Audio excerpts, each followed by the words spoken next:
Welcome to the stream. Thank you for joining. Where's my camera? What's going on here?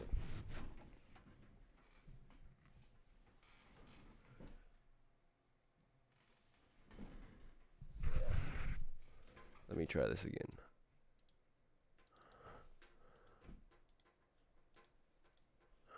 Here it is. Cool. We're back. Alright, today we're just going to do some YouTube. Simple, chilling. 3 weeks ago, America faced one of its darkest moments when its most beloved theme parks shut down permanently. I'm talking about Grand Prix in Tampa. If you never got the pleasure of experiencing the Grand Prix, then I pity your soul. You're incomplete. It offered a unique experience. You got to ride go-karts, go into batting cages, play mini golf. It had a world-class arcade, as well as a Michelin star restaurant serving up the finest botulism you'll find on the East Coast. Grand Prix had a little something for everyone. It really made you feel like a Florida man. I can't count the number of fights I got to witness break out at Grand Prix, and I'll miss them dearly. It was kind of like Waffle House, but you could count on fights more often and the food was a little worse. Grand Prix just has some very fond memories. I went very often when I was younger. I'm confident anyone who grew up in the Tampa area went to Grand Turn down Prix the a video few for you guys times a and little bit. still has some war stories to tell. It was a really fun experience, honestly, and it hurts to see that it didn't make the transition to eternal glory. It had a good run though, lasting about 40 years and some change. And it still was the gift that kept on giving. It closed down, but they held a public auction to sell off all of the assets and pretty much everything in the park that was movable. And so I posted that video where me and the gang went there to buy as much as we could from Grand Prix to maybe try and keep its spirit alive a bit. So I already posted that video, but this is just going to be a follow-up to show you what all we got. Now, while Grand Prix's doors may be permanently closed, I was able to pry open its legs one last time and take a few bites. I got to eat that pussy out just a little bit more. I got some great items that I think we're going to be able to put to good use. So I'm going to show you those, but before I get into it, I'd like to mention there's a few things I bought that I wasn't able to retrieve. I mentioned they had mini golf at Grand Prix, but what I didn't mention is they had these absolutely massive statues, like the 8th wonder of the world. They had these crazy beautiful statues, and we were all under the impression they're made out of like fiberglass or even foam, but it turns out they're made out of pure concrete. So I won their Taj Mahal. Pure I bid concrete. $60 and That's heavy as uncontested fuck. won it, and it was like a 20-foot massive structure, superstructure, and I assumed it'd be easy to move because I thought it'd be like fiberglass or foam, but it weighed over 5 tons.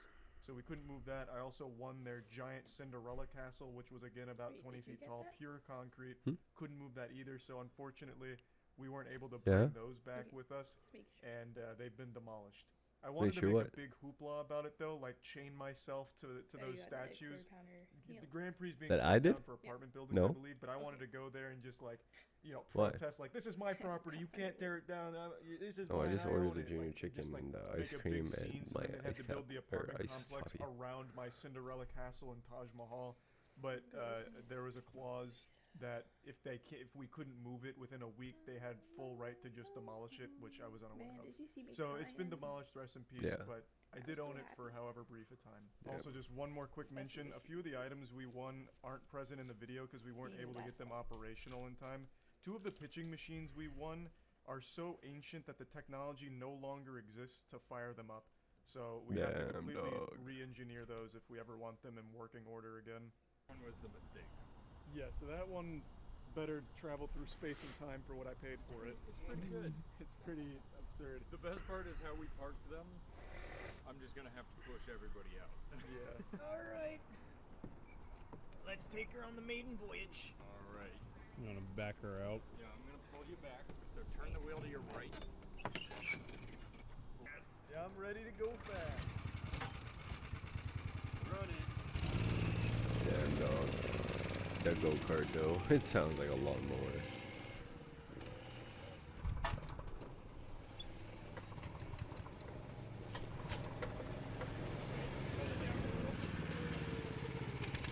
Damn. You got this.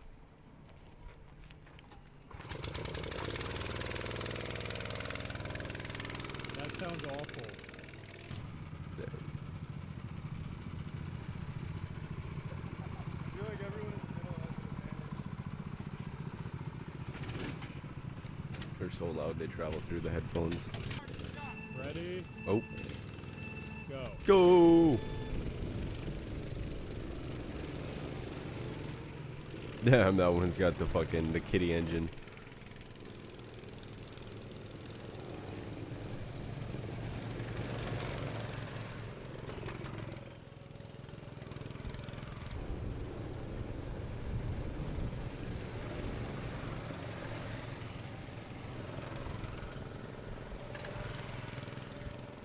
I don't know what their objective is here. Like we're just gonna go and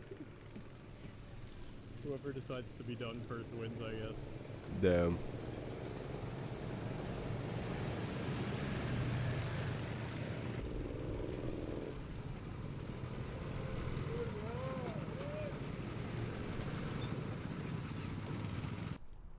look at that footage around here on the first lap, Matt kicked up a huge rock that blasted me in my face. It was like he threw a green shell behind him and hit me. So, I went where no man's gone before, and I've learned they They can't don't go on grass. No off-roading. I didn't quite make it there. It's kind of suspended.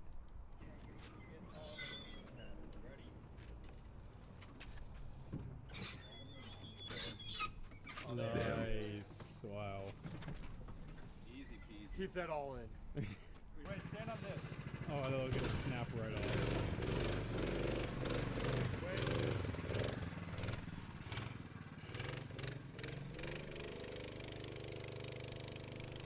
This is one of the pitching machines we got at the defunct amusement park now. So we've got a brand Defunct new amusement toy to park. play with. The other two use like old forbidden socket. Yeah, we literally have to rewire them to make them run. They're so old. But this one works. Yeah, no, this one's crisp.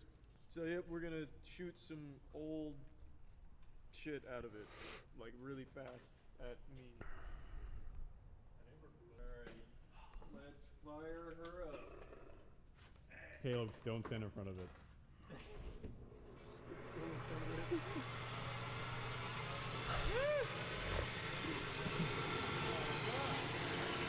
Take your pick. Let's fire an onion. Oh, that's That's a good size onion. You drop it in here, it goes down, and then it rips out, but it might not fit.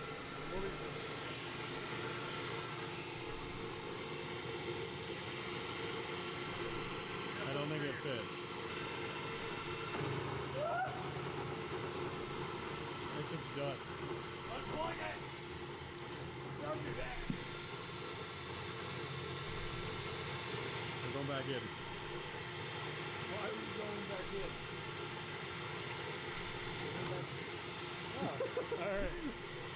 Alright. That was cool. That was very cool. Let's go with It smells just like onions in here. There's just onion smoke. It's foggy. Pick your favorite baseball-sized one. Oh, this one's good. That is a good one.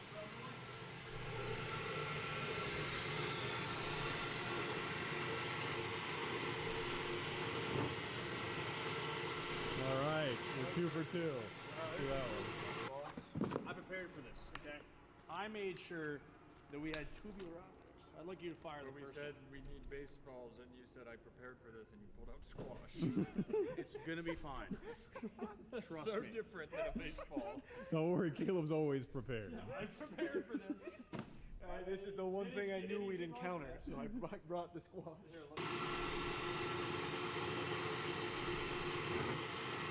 I told you! Yeah, that was big. No! I'm a potato. Oh, there we go. We're getting better.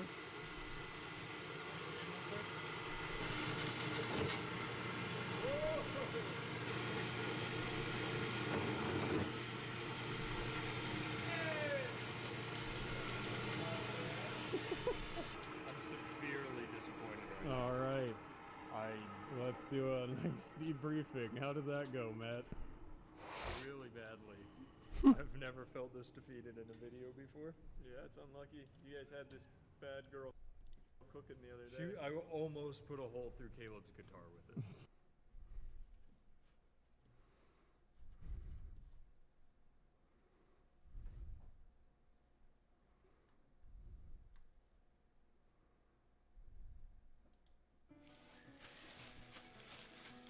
Perfect feathers are key to a good badminton shuttlecock. 16 of them to be exact. Craftspeople in India's Jadubaria village have been making these birdies by hand for generations. The area used to be filled with over 500 small factories, like Dodo shuttles. But foreign competition and growing demand for synthetic shuttlecocks have forced many to close, and scores of workers have left to find higher-paying jobs. Make me shuttle your cock. We visited West Bengal to see how India's shuttlecock capital is still standing.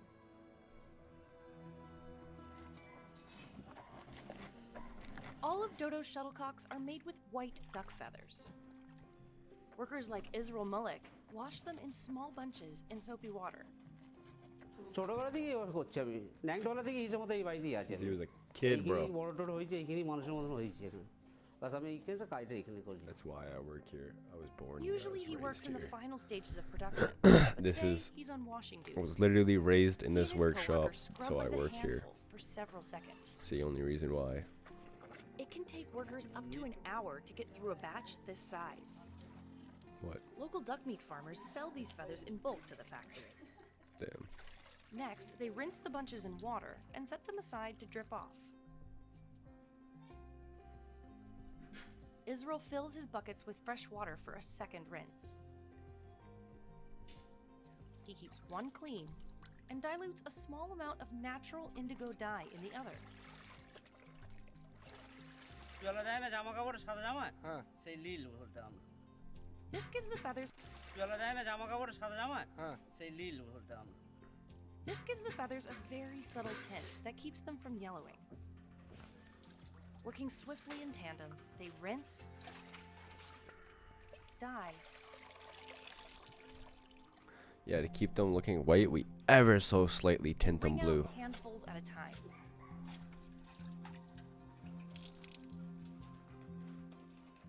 Then they Damn. spread them out to dry in the sun for 3 to 4 hours.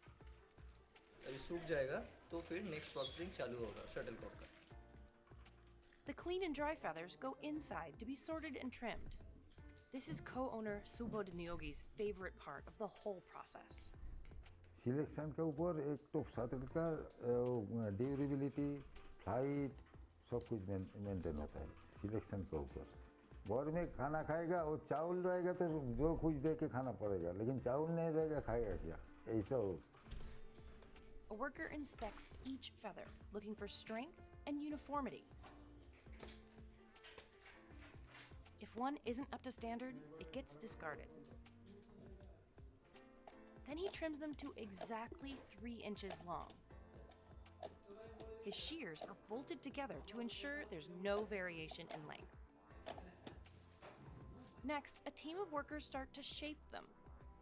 They take just a few seconds to cut out a curved edge on one side and a straight edge on the other. The cutters are so practiced that they don't even require a guide to churn through hundreds of identically trimmed feathers a day.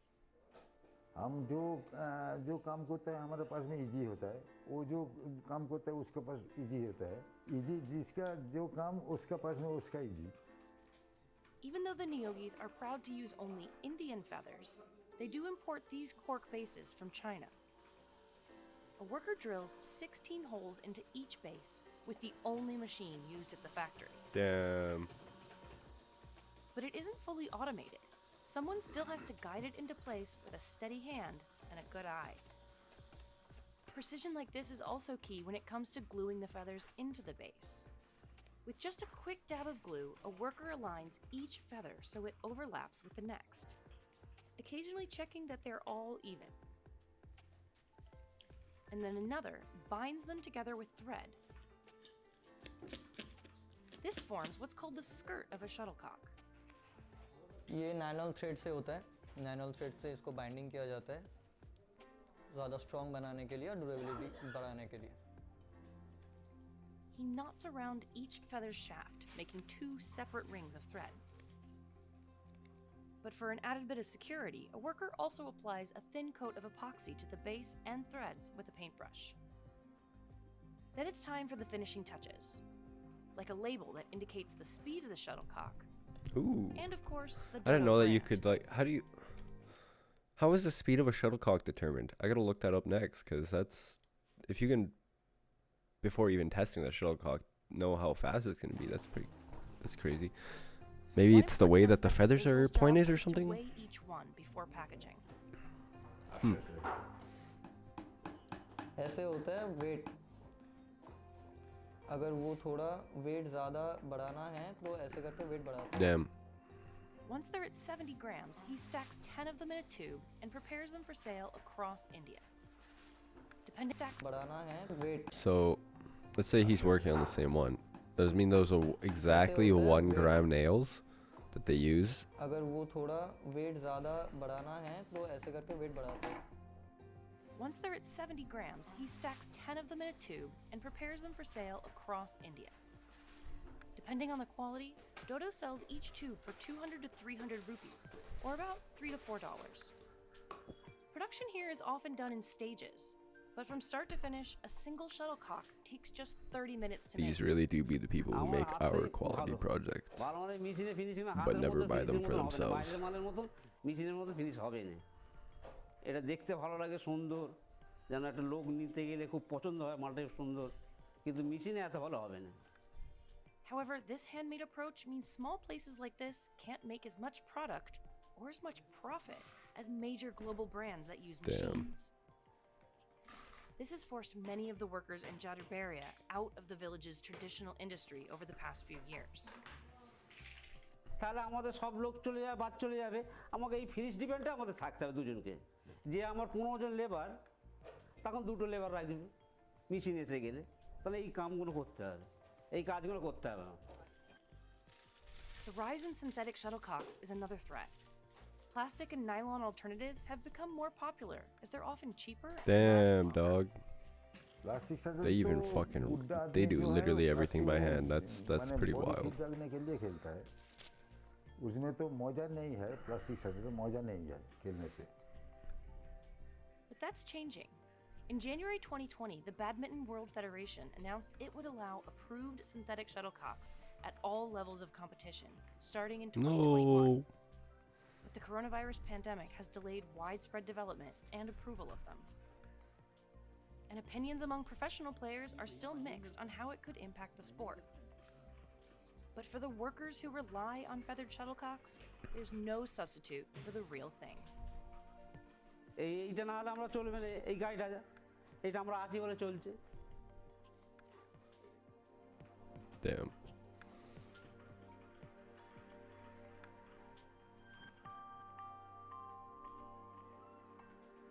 The smell of rain on earth. I want to see that. Fresh roses are the main ingredient for this ancient way of making perfume. The tradition is thousands of years old, and this small city in India is one of the only places that still makes it this way. One batch can take weeks or even months to prepare. The result is 100% pure perfume, also called attar, the Arabic word for fragrance. But what makes the attar so special is also what is leading to its demise. The time-consuming process is hard to sustain. We visited India's perfume capital, Kanauj, to see how this craft is still standing. Workers gather roses in these fields near Kanauj and deliver them to distilleries while they're still fresh. This one is over 100 years old. It's owned by M.L. Ramnarayan Perfumers. There is no electricity and no industrial machinery here. Huh? Workers have already prepped these copper containers or degs, filling them with Oh, he's on the just way to the right McDonald's. amount of water, about 80 kilos. सबसे मुश्किल तो यही चीज़ है कि हमको कितना पानी लेना है। सबसे मुश्किल यही चीज़ होती है, हर आदमी अंदाज नहीं लगा पाता है।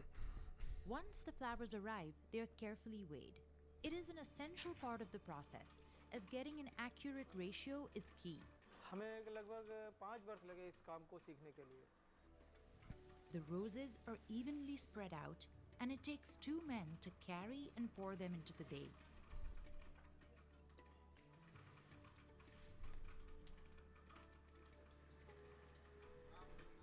As the petals begin to seep in the water, a craftsman seals the container Damn. with a mixture of clay and cotton. Clay and cotton. They then light firewood inside an earthen oven called a bhatti, and the alchemy begins. The The alchemy, heat huh? boils the water and flowers until they emit steam. It condenses as it travels through this hollow bamboo pipe or changa. That connects to the bhapka, a smaller container filled with sandalwood oil that forms the base of attar. ये लोग भपके जोड़ रहे हैं और ये जिसे पट्टी ढीली जाती है, जिसे टाइट बनी रहे, तो ये भपके जो है मतलब पानी जो है बफा ना जाए। This is where every last drop of fragrant water will gather over 6 hours. In the Damn. meantime, workers constantly check the temperatures of the different vessels, using their hands and years of experience instead of thermometers. They monitor the fire to make sure the digs are warm enough to create steam, but not too much, otherwise it can destroy the scent. They also have to make sure the babka stays cool enough to turn the steam back into liquid. This is a job which requires a lot of patience. It requires a lot of time and effort. The input has to be good to get great outcomes. So every stage of our process has to be given a lot of focus and to be done with a lot of concentration. And any slip off can have negative results.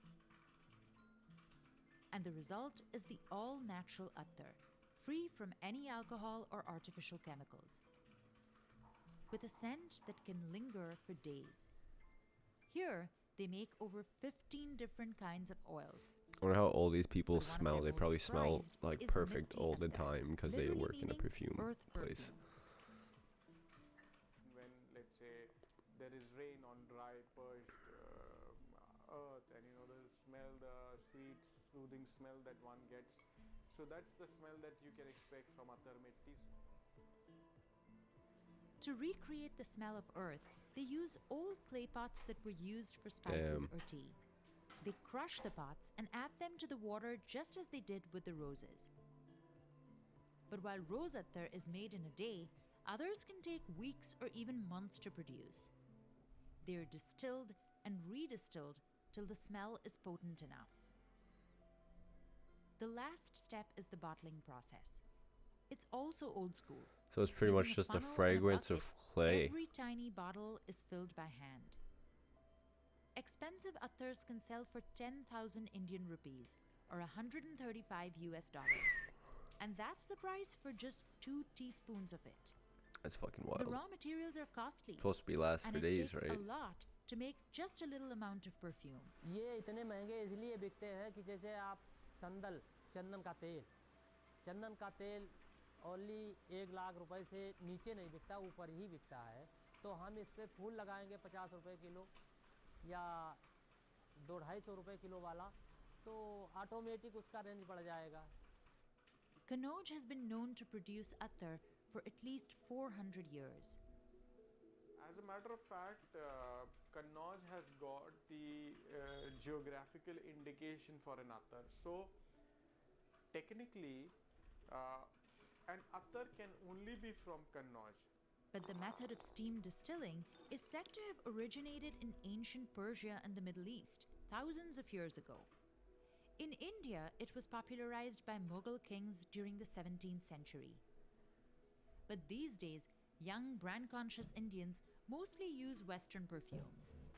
As a result, in the last 20 years, 80% of India's traditional distilleries have closed down, and the people of Kannauj have felt the decline. So the whole town is involved in the business of perfumery. I would say about 80% to 85% of the people living in the industry, in the town, are associated to the perfume industry in one way or the other. A lot of people say that it's losing its sheen and stuff like that, but we personally don't feel that way. Every day we strive to innovate and find a new application for our oils.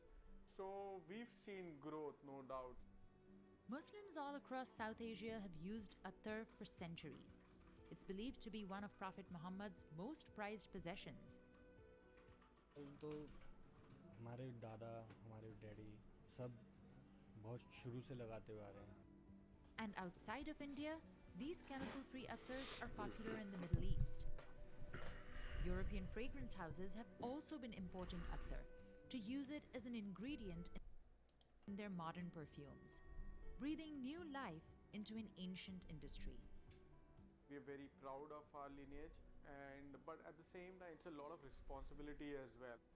When you have to maintain and sustain certain standards, then that becomes difficult. It makes us proud to carry forward a legacy of 5 generations. After all, recreating the smell of rain on earth is no small legacy.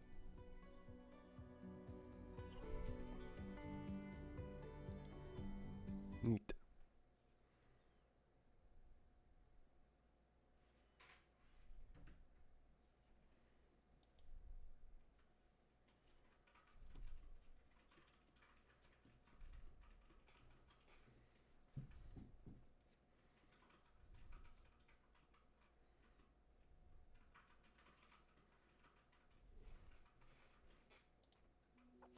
Poulet donkey cheese is the most expensive cheese in the world. Poulet donkey Produced cheese. by only one farm in the world, Poulet will cost you about $600 for a single pound.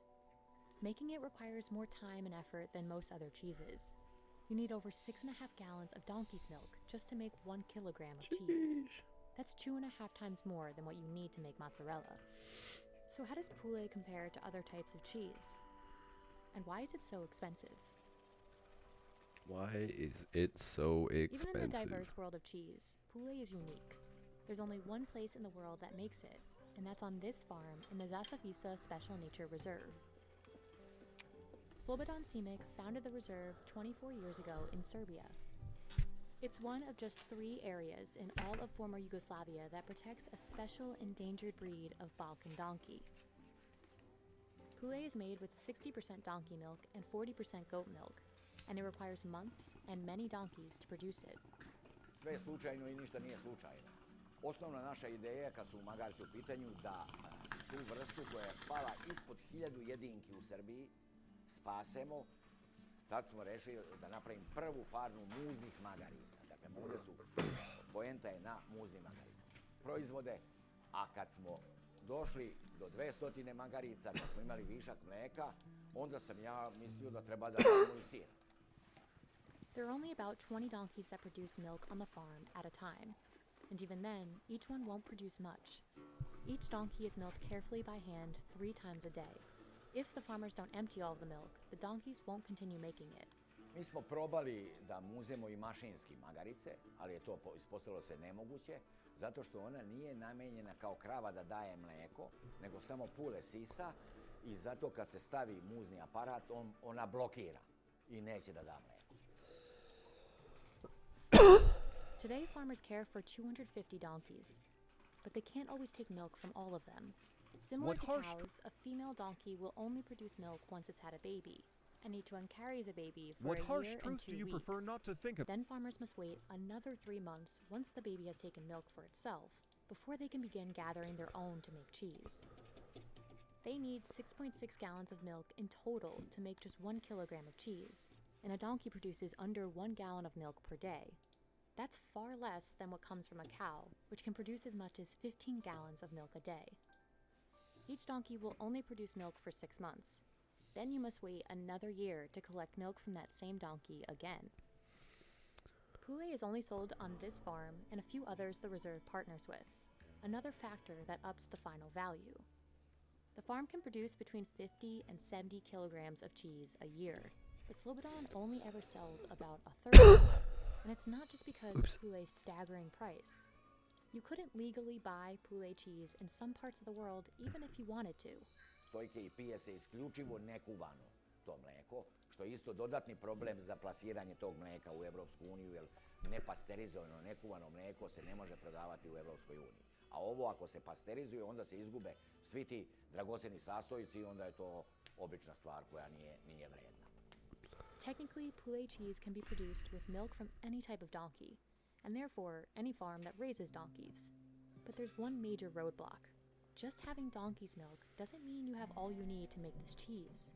Poulet is made in a very specific way, using a recipe only Slobodan and one other person in the world knows. Oh, that's It's pretty because crazy. donkey milk contains less fat than the milk The of 2 other cheesemakers animals, of the which world. means it holds less of the protein casein that allows many Only other they cheeses can to make it. coagulate on their own.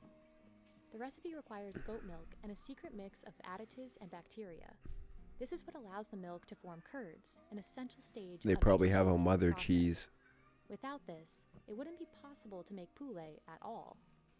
Pa ne može da napravi niko, ne samo kod kuće, nego su poznati stručnjaci za mleko iz raznih zemalja pokušavali to da naprave i nisu uspeli. Zato što je ono što je tehnolog smislio, to su dodaci određenih bakterija. Yeah, they have a mother i cheese. supstanci koji uspeju da zgrušaju to mleko, koje inače malo ima to kazeina koji služi za zgrušavanje mleka. I onda su mnogi probali, ali niko nije uspeo da napravi. The cheese is finally placed into 50-gram molds to age for a few days. Once removed from the molds, it's set in another room to age for at least a month more. The final product is crumbly and soft with a rich flavor. Pravo, jedinstveno, posebno. Genuine, unique, and The cost special. of preserving the donkey species is another element to keep in mind when considering Poulet's huge value. Slobodan How will long spend till the money on food? land, buy food for the donkeys, and hire workers to care for them. In a year, he spends about $100,000 just to keep the farm running. And unless producing poulet becomes easier, or someone else in the world discovers how to make it, nothing is likely to bring down the price of this incredibly rare Serbian cheese. Ali u životu postoje momenti kada nešto otkrijete, kad dođete do nečeg i onda osjetite da je to moment da se tome posvetite. To sam ja uradio i ne kajem se i vrlo sam sretan zbog toga što sam ovakav jedan rezervat napravio sa mojim prijateljima, drugovima i tako dalje.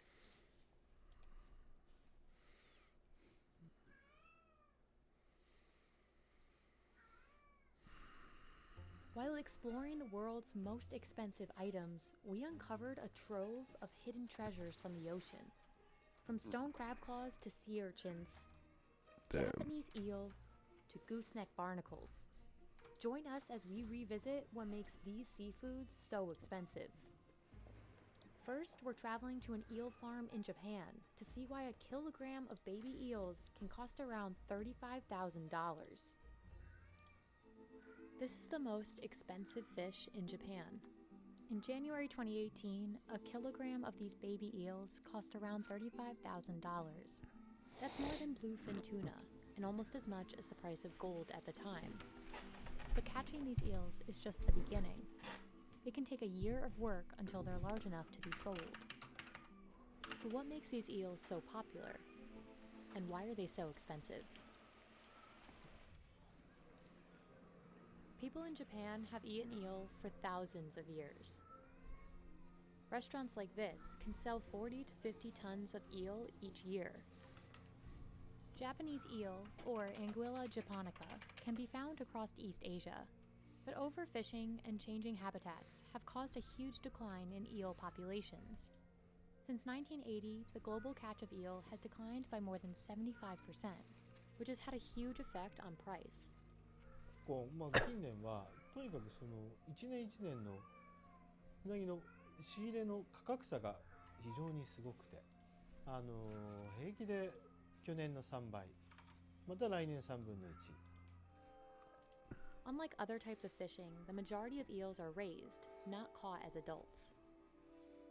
Young eels called glass eels are caught in the wild and raised on farms like this. No farms have been able to efficiently breed the eels in captivity, so farmers depend on the catch of young eels to make a profit. ですね、この1年で育てている量は、年によっても違いますけど、だいたい30トンぐらいですね。15万匹か16万匹ぐらいです。Raising this many eels requires constant attention. Michio has been working as an eel farmer for almost 40 years. うなぎの養殖に関してですけども、うなぎは決して強いとは思いませんし、何かそういった病気とか事故とかトラブルがあったらもう本当に 90% 以上のぶどまり率は維持できません。そういった管理、日々の管理というのが非常に重要になってきています。After the cost of the eels themselves, feeding them is the most expensive part. 2 to 3 times a day, workers feed eels this. It's a mixture of fish meal, wheat, soybean meal, and fish oil. 15万匹確実に食べてくれるように努力しながら小さいうちに食べさせるっていうところが難しいですね。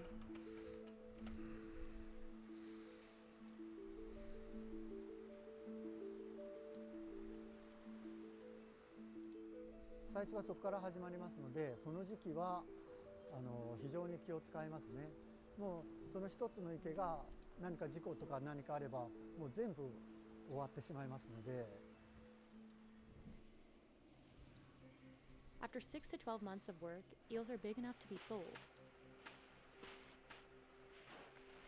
Workers unload the eels and sort them by size to determine where they'll be sold. Experienced workers can quickly tell the difference just by feel.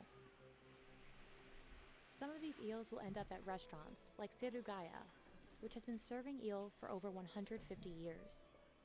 That high demand is part of the reason young eels are so expensive. The final dish is called kabayaki. It may look simple, but preparing it takes years to master. うなぎのことわざっていうのがありまして、よく言われるのは串打ち3年、裂き8年、まあ焼きは一生。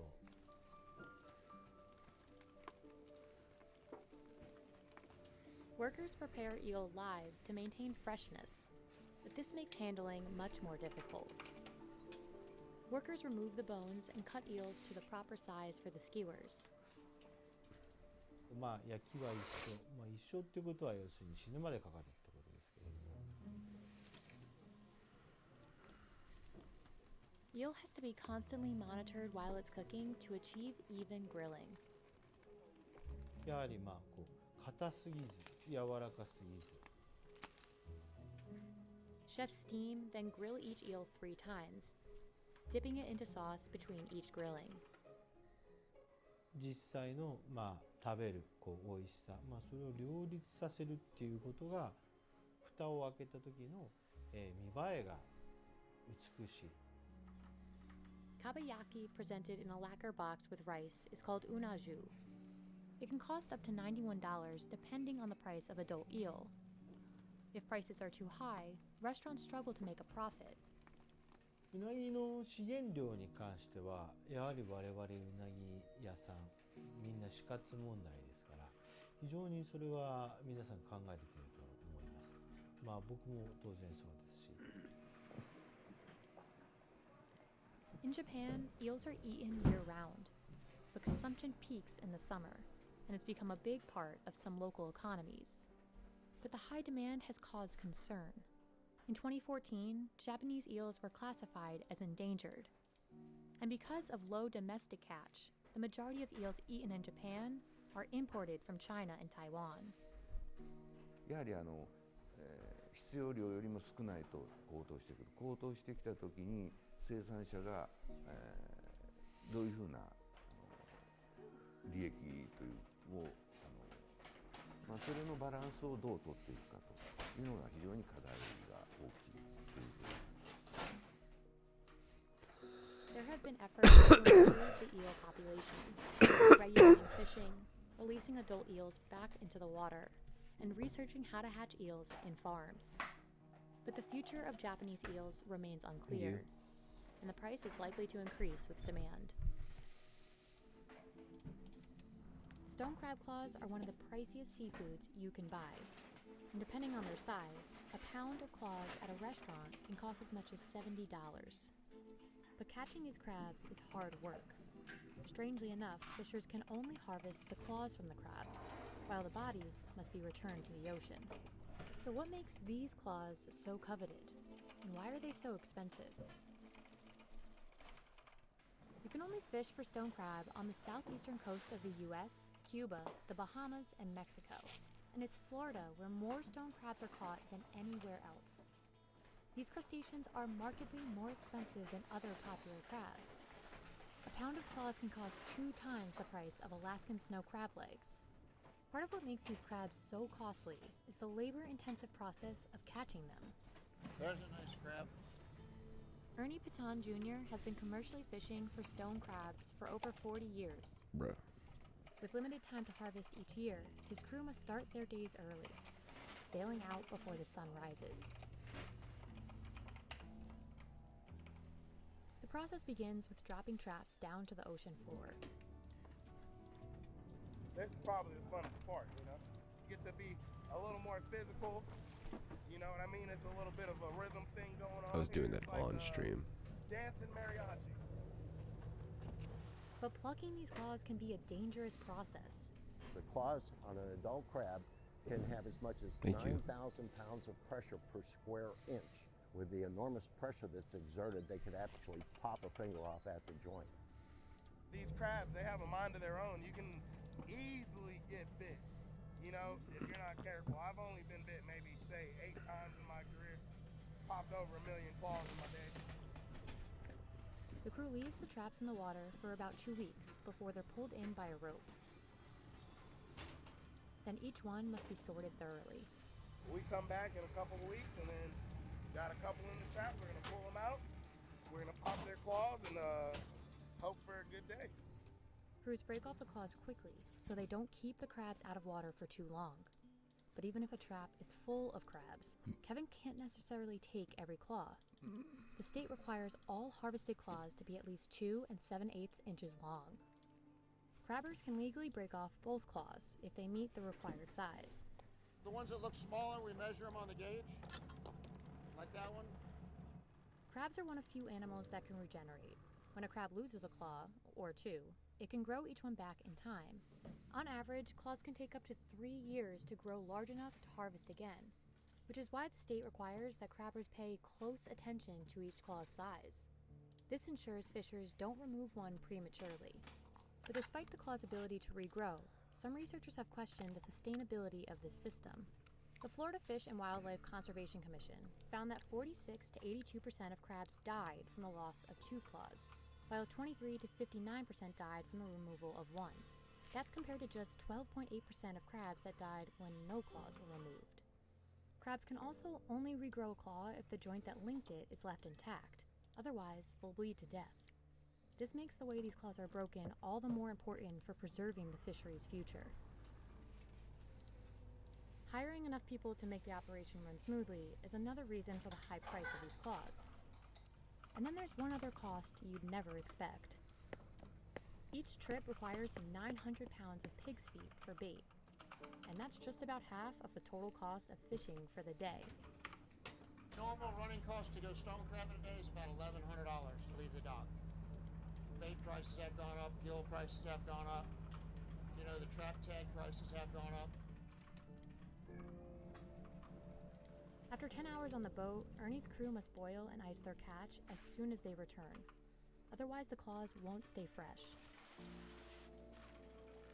They finish the day by weighing each claw, which ultimately sets the final value. Claws are sold in 4 sizes. At Billy's Stone Crab, restaurant prices range from $35 to $70 per pound. We run about 4,000 pounds of stone crab through the restaurant each week. On a busy weekend, we sell 700 to 800 pounds of stone crab. The most expensive order costs $140. The plate is made up of 4 7-ounce colossal claws, which yields just under 1 pound of crab meat. Fresh cooked claws sold on ice are less expensive, but even then, the mediums will cost you $29 per pound. Years ago, stone crabs weren't such valuable food. In the 1890s, they were nothing more than bycatch in spiny lobster traps. Fishers began to keep the crabs that fell into those traps, and by the late 20th century, the stone crab fishery had become one of the most valuable industries in Florida. Today, it's worth $30 million, and the prices of these claws aren't likely to drop anytime soon. Data from the FWC show the number of crabs caught each year has declined by 712,000 pounds. That's since peak harvest in the late 1990s. Many commercial harvesters have also started fishing farther offshore, pointing to a lesser number of crabs in the area. The FWC says both of these changes signify a threat of overfishing, and prices have gone up in order to keep the fishery profitable. To further protect the species' future, the FWC instated even stricter regulations last year. 2 changes include an increase in the minimum size of harvestable claws and cutting the fishing season short by 2 weeks. These limitations aren't likely to lower the cost of stone crab claws, but the goal is to help preserve them and keep Florida fishers busy for years to come. One crab I remember, my favorite crab I ever saw, looked like a Louis Vuitton pattern, bunch of diamonds, and it was just a pretty thing. About 20,000 pounds of sea urchins are delivered to this Santa Barbara factory each week. But it's not until you crack open the spiky shells that you see what makes sea urchins so valuable: the gonads. Just one 200-gram tray of urchin gonads like this can cost $100, and some in Japan can sell for over 5 times that. Sea urchins are one of the few seafoods still hand-harvested by divers today, and in recent years, masses of them have taken over the seabeds of California. So why are there so many urchins? And how, despite this seemingly huge supply, are they still so expensive? Sea urchin, or uni, is a prized delicacy in several parts of the world. Today, the yellow-orange gonads are often served in sushi, and even right out of the shell. Hundreds of urchin species exist, but only a select few are coveted food, including the red sea urchin here in Santa Barbara. Known as California gold, these gonads are prized because they're large, buttery, and sweet from the kelp they eat. To find gonads like this, divers need to collect individual sea urchins by hand. Michael Robertson has been diving for urchins for 15 years. He starts his days early, sailing out before the sun rises. It takes him and his crew about 2.5 hours to reach a good diving spot. See that little island up there? That's called B Rock. That's where we're going. So all this green right here on top of this red, it's reef, is vegetation. That's a good thing. That lets us know it's not sand and it's just not bare rock. If there's vegetation, maybe there's urchins. Oh, she diarrheaing. Michael looks for abundant kelp forests to help him decide where to dive. More kelp typically means better quality urchins. 2010, on a good day, a diver could harvest maybe up to 2,000 pounds a day of good quality sea urchins.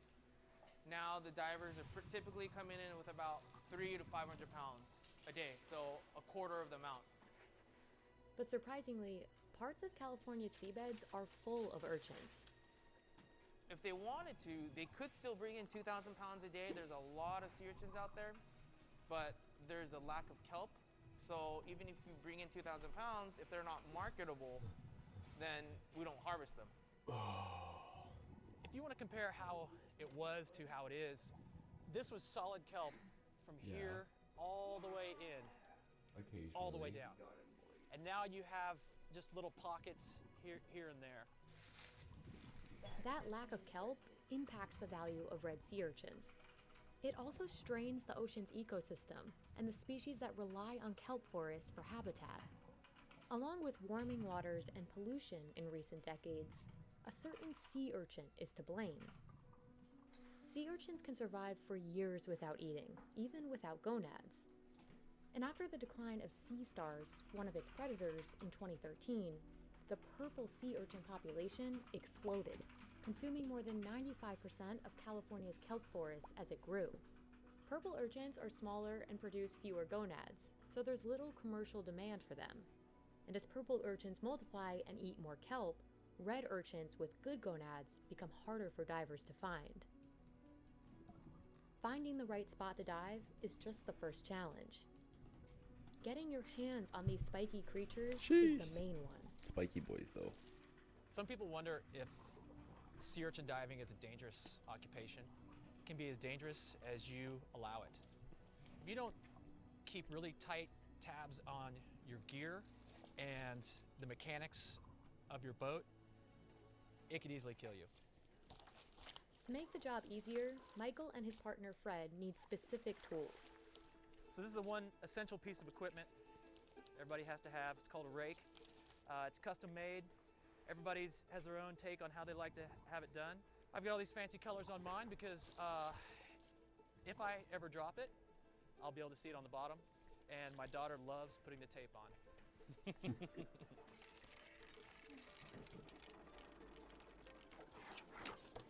But yeah, damn, dude. They each get like a cool. Once they're suited up, like, Michael and arm Fred head to the bottom thingy and begin tool. collecting urchins one by Bro, one. that's sick. All right. Even with the proper gear, a good dive is never a guarantee.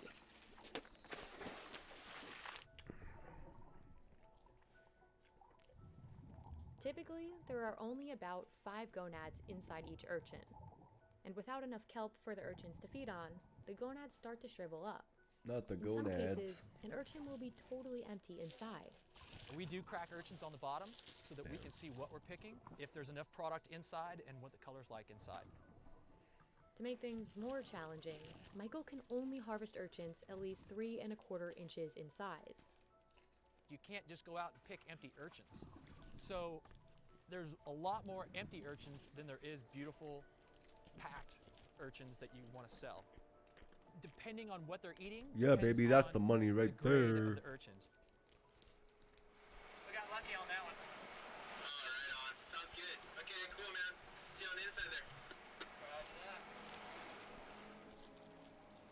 After a 12-hour day to the islands and back, Michael returns with Money. 750 to 900 pounds of urchins. Money. The shelf life of fresh urchins is short, so Money. they need to be delivered to processors that same night. Money. By 4 a.m., Gene Damachi's team is already cracking and cleaning each one by hand. And today we probably have about 10,000 sea urchins to go through. The gonads are extremely fragile, and they only stay fresh for about a week. Workers crack each urchin down the middle to avoid breaking any of the gonads inside. Then it's time for one of the most crucial parts of this process, cleaning the gonads. Oh, they're gonna clean This those stage gonads requires though. sharp attention to detail. If workers don't totally remove the intestines inside Would the you eat the urchin, gonad? the gonads degrade faster. And if any of the gonads rip during this process, they immediately drop in value. The gonad breaks, then it drops a grade or two. Gonad nuggets. And when it goes from an A++ grade and we have to drop it down to B grade, Hmm? the value is maybe about a quarter of what it could have been. Sea urchin. Workers then sort the gonads by color, making sure each tray has a Expensive. uniform shade of yellow or orange. After they've packed each wooden tray, they use tweezers to inspect real. each gonad again Rich people pay to and gently eat remove gonads. any remaining kelp, shells, or spines. The most valuable gonads make up the A++ grade. Gene sells a 200-gram premium tray like this for $100. Damn. These uni are bright yellow or orange $100 a and tray come there. only from the sweeter male urchins. They're primarily sent to Oh, restaurants. what? But Gene doesn't come by Damn, this quality of I didn't gonad pause. often. Fuck, I gotta He go back now. typically only finds one premium Give me a gonad moment. out of every 100 urchins. Sea urchin gonads weren't always valuable food I in was the U.S., too deep in particularly in the the junior 70s, chicken. just before Gene's father opened Tradewind. Okay, we go back a little bit. So $100 a container. Inspect each gonad again, and gently remove any remaining kelp, shells, or spines. The most valuable gonads make up the A++ grade. Gene sells a 200-gram premium tray like this for $100. These uni are bright yellow or orange and come only from the sweeter male urchins. Look, this guy's got 1, 2, 3, 4, 5, 6, 7, 8. We saw him take 9 and 10 there. And then I'm going to assume this is probably a 10 stack here. You got $3.4 thousand worth of gonads in front of him right now. They're primarily sent to restaurants. But Gene doesn't come by this $3,000 of gonads in front of you. He typically What you only gonna do? finds one premium gonad out of every 100 urchins. $3,000 Sea urchin of gonad. gonads weren't always valuable food in the U.S., particularly in the 70s, just before Gene's father opened Tradewind. The government used to ask the divers, the local divers, to smash them, kill them at the time, until a Japanese person came along and said, no, this is actually a delicacy in Japan. And after many trials and errors, you know, we also found out that Santa Barbara sea urchin is actually really, really good, like one of the best in the world. Santa Barbara urchin was traditionally shipped to Japan until economic collapse stalled things in the mid-90s. Fortunately for Gene's family and other U.S. producers, a sushi boom took off and Many trials and errors and said, no, this is smashed. Tradewind. The government used to ask the divers, the local divers, to smash them, kill them at the time, until a Japanese person came along and said, no, this is actually a Damn. delicacy in Japan. So the government used to be like, yeah, just smash them, those annoying little fucking spiky things in the ocean. And then one day a Japanese guy was like, hey, yo, you know, we pay a lot of money to eat those in Japan, right? And they were like, wait, what? He's like, yeah, we pay exorbitant amount of money just to eat the gonads of those little things you've been destroying. And they're like, you mean we could make money off this? He's like, yeah, probably. He's like, oh, fuck. And now they sell it. Trials and errors, also found out that Santa Barbara sea urchin is actually really, really good, like one of the best in the world. Santa Barbara urchin was traditionally shipped to Japan until economic collapse stalled things in the mid-90s. Fortunately for Gene's family and other U.S. producers, a sushi boom took off in the U.S. around the same time. Those of us that was able to make the transition from the Japanese market into the U.S. domestic market, survived at the time.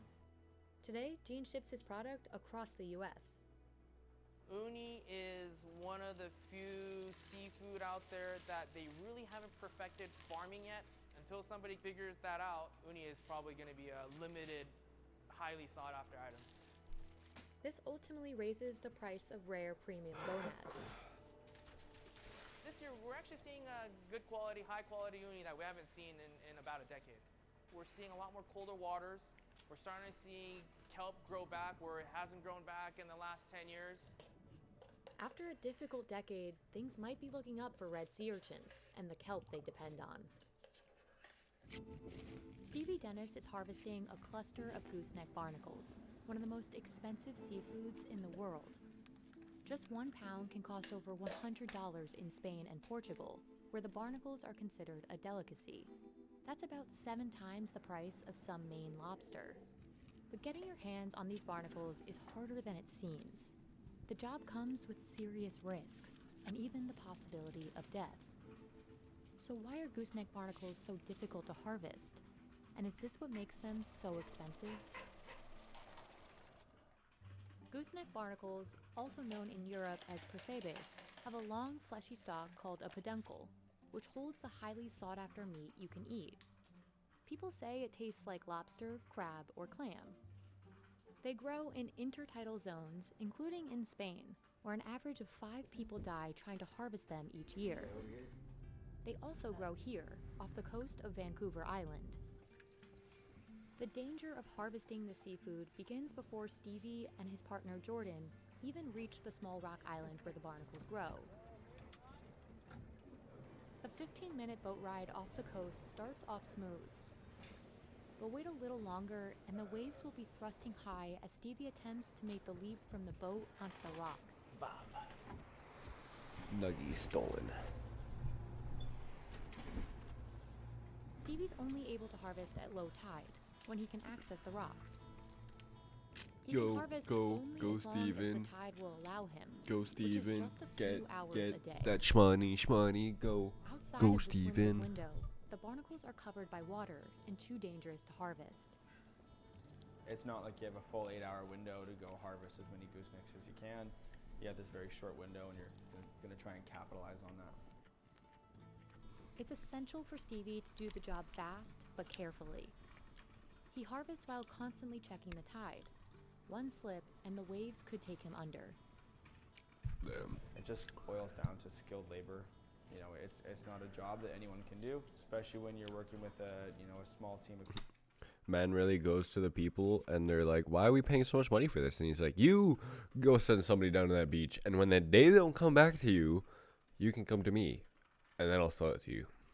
People, you want to have full trust that, both individuals can drive a vessel, both individuals can harvest. You have each other's back out there.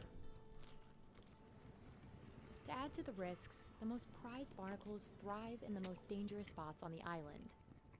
These ones are denser and packed with meat, and they grow on the edge of the rocks, where the waves are constantly thrashing against them. The barnacles here must feed more often so they can grow bigger to withstand the surf, which is how they're able to cling more tightly to the rocks. But this also makes them especially difficult to remove. Stevie uses a leaf spraying tool to pry out clumps of gooseneck barnacles. My uncle gave it to me. He used to harvest goosenecks. At times, he uses his hands to pull them out one by one. While worrying about his own safety, Stevie must also be careful with how he harvests the barnacles. Harvesters try to avoid taking or harming other organisms attached to the barnacles, and they take extra care not to damage the gooseneck barnacle itself, since slicing through it will automatically lower its value. Marketable barnacles will have a hard white plate at the end that's about 15 to 30 millimeters long. The peduncle should be between 20 and 80 millimeters. At each harvest site in Vancouver, less than 10% of the barnacles will be considered marketable. Damn. Somewhat length, It's like, picture a forest. The further you go in and find where the trees are a little bit more protected, the top of the tree is where you're going to find the branches, and they're gonna have long trunks. So that's the meat that you eat. As plentiful as this rock island looks, there's a limit to how many barnacles Stevie can take. Once fishers harvest 7.5% of the marketable gooseneck barnacles from a rock, that rock will be closed for 6 months to prevent overharvesting. After Stevie and Jordan return, they transport the barnacles to local restaurants.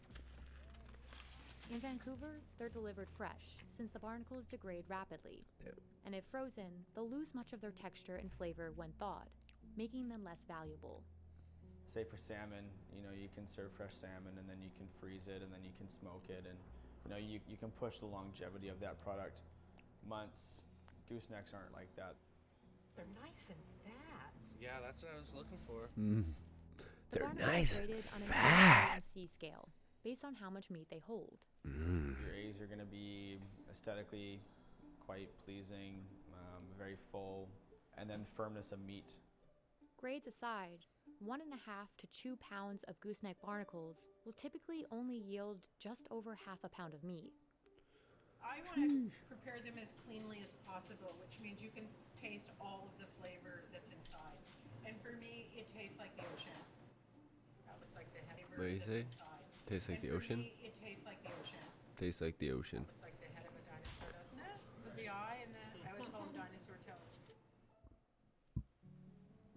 In Vancouver, gooseneck barnacles have long been a traditional source of food for the members of the Nuu-chah-nulth First Nations. Today, Stevie hopes to sell gooseneck barnacles for $20 a pound. That's about $6 more than the cost per pound of hard-shell lobster. $20 a pound, eh? But in places like Spain and Portugal, percebes are considered a delicacy, which is why they can cost even more, sometimes over $100 per pound. Damn, dog. Prices are especially high in the summer and around the holidays, when the people there eat percebes most often. As gooseneck barnacles pop up in more high-end restaurants in Canada and the US, the demand could grow in that region of the world. But for now, the value of this crustacean is clear enough to the locals in Vancouver. People will say, what does it So this taste is in like? Vancouver Is it too. like That's a pretty cool. crab, like a shrimp, like a lobster? I guess. Maybe you could say that, but I look forward to the day when we say, oh, the crab and the lobster is a little bit like a gooseneck barnacle.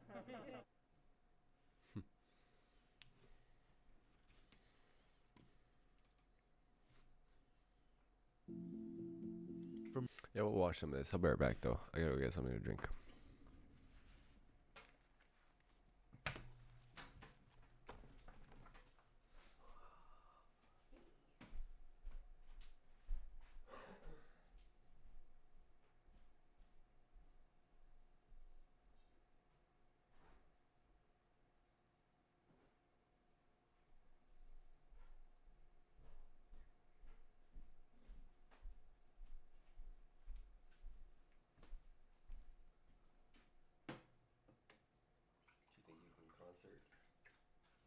You think you can concert? Yes.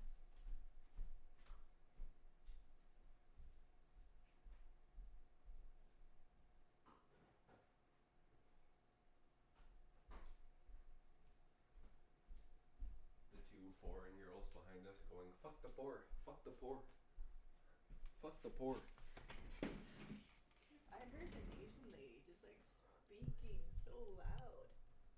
I'm like, yo, you can talk to people. If you talk in your ear, they will hear you and I will not hear you, you know? Yep. You don't have to yell it out. I still had a good time. I wasn't even really paying attention to them. From Rolls-Royce to Cuban cigars. Handmade scissors to Doc Martens.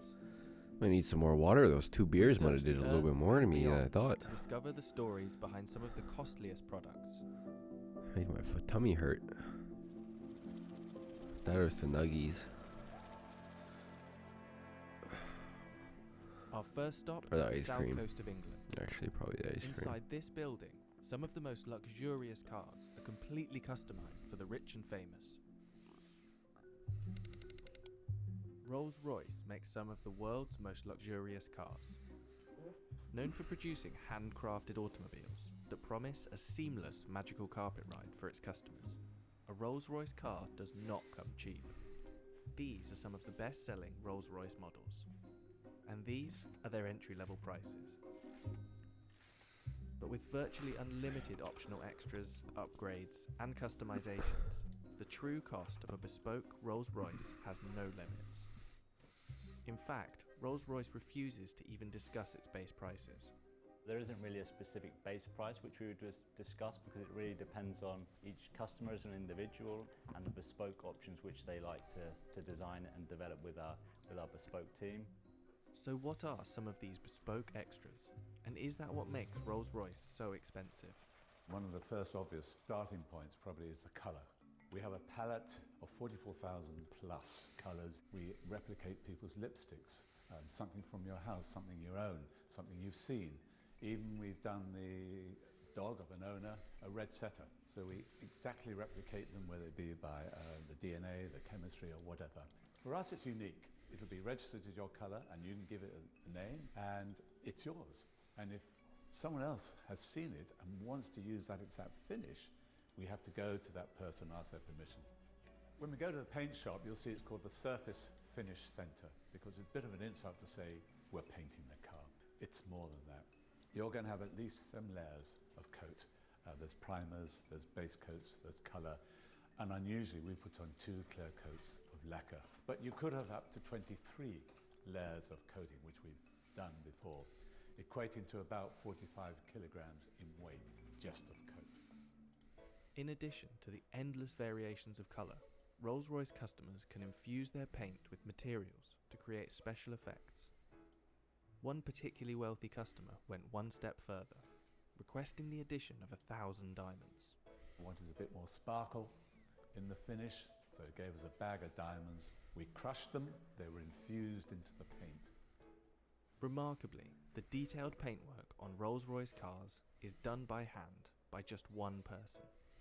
My name is Mark Court and I am the coach liner for Rolls-Royce Motor Cars. A coach liner means that I am able to put this pinstripe onto the side of the car. The uniqueness is the fact that I do it completely freehand, and I'm the only one within Rolls-Royce that can do this. That's like worldwide within the Rolls-Royce BMW group. So the brushes I use is made of squirrel hair. We found that most brushes nowadays are man-made, which tends to leave brush marks within these lines. This is a natural hair. This natural hair tends to leave no marks at all. So we work to one standard, which is the highest standard. So we use one that leaves no brush marks at all. And if customers without a coach line decide to add one to their car, Mark is on hand to travel worldwide with his paintbrush. Damn. As normal, with Rolls-Royce, Rolls-Royce never comes back to us. Oh, he's back to work to drawing the pinstripe, bro. He does the pinstripe. He is the pinstripe engineer. There are several unmistakable features of The every pinstriper. Rolls-Royce exterior. The handmade Pantheon grille, the self-righting wheel centres that ensure the RR logo is never rotated, and the Spirit of Ecstasy ornament. In fact, in 2003, BMW paid $65 million to acquire the rights to the Rolls-Royce name, symbol, and the Spirit of Ecstasy. But it's inside the car where luxury and cost dramatically increases. To create a virtually silent ride, Rolls-Royce adds approximately £300 of acoustic insulation around the cabin.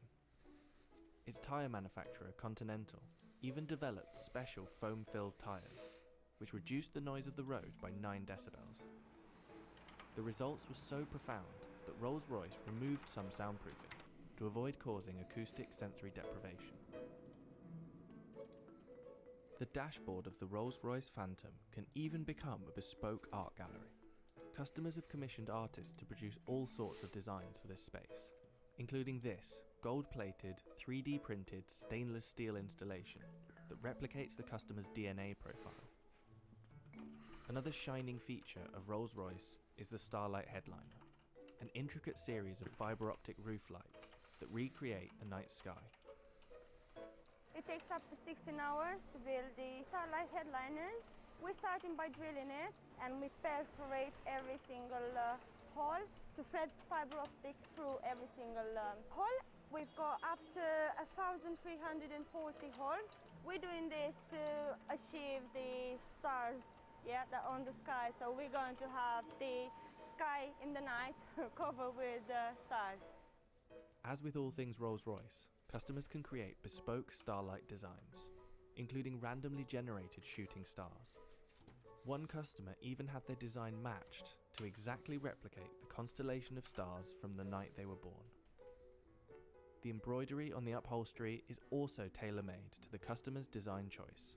So there's no real standard process that's repeated with embroidery, just because every single design is completely unique to the customer. It's not just a case of scanning in an image, turning it into embroidery. Every single aspect of the image is thought out. The different angles of the stitch will reflect the light in a different way. So rather than it just being a flat image, we're trying to bring it out to that next level. So it's almost three-dimensional, like a hologram effect that you can get from our stitching. The most complex embroidery project Rolls-Royce has completed is this special Rose Phantom model, which consists of 1 million individual stitches. The Rose Phantom is the biggest embroidery we've done to date. We'll have to map out exactly what order we're putting all those embroideries onto the leather so that they all join up to match some of the stitching. There's no tolerance, it can't be out by a millimetre, otherwise it's completely written off. Just take a small aspect of the Rose Phantom. It's a good example of the development of one of the butterflies. What seems relatively simple in like an image actually becomes very complex for embroidery. So for the Phantom Rose headliner, there's a few techniques that we hadn't used before. Because of the scale of the Rose headliner, we had to break it down into individual elements. So each individual butterfly, the flower heads themselves, and then all the vines and leaves. So you can see here it's basically different layering of different coloured stitches in different densities. And by building those up, we can create that sort of fade effect where it's darker to the centre, fades out towards the wings, fine-tune them to the quality that we'd expect, and then start combining it and bringing it all together for the whole headliner. Rolls-Royce has seen a boom in sales over the last 10 years. In 2019, sales increased by roughly 25% to 5,152 units, with the average age of a Rolls-Royce owner dropping from late 50s to mid-40s. Take Drake, for example. His Bashukan model, special edition of the Phantom, left the factory at a value of about $700,000. Goofy ass fucking car, However, dude. the customizations that Drake made, such as the diamond-encrusted Ovo Owl in place of the Spirit of Ecstasy, is thought to have brought the overall price to about $1 million. The most expensive Rolls-Royce model ever built was the Sweptail. The result of over 4 years' work, this one-of-a-kind car was reported to cost $13 million, previously holding the title of the world's most expensive new car. But while other top-end car manufacturers focus on speed, maneuverability, and super lightweight supercar status, Rolls-Royce cars are expensive for one reason: luxury. About 250 miles away from Rolls-Royce is a small factory in Sheffield, Northern England, a city renowned for its stainless steel blade making for centuries. Damn. These handmade scissors have been produced in Sheffield, England for over 100 years. But compared to a $2 mass-produced pair, the kitchen scissors will cost you over $100, and a pair of professional tailor's shears cost $315. So just what is it that makes them so expensive?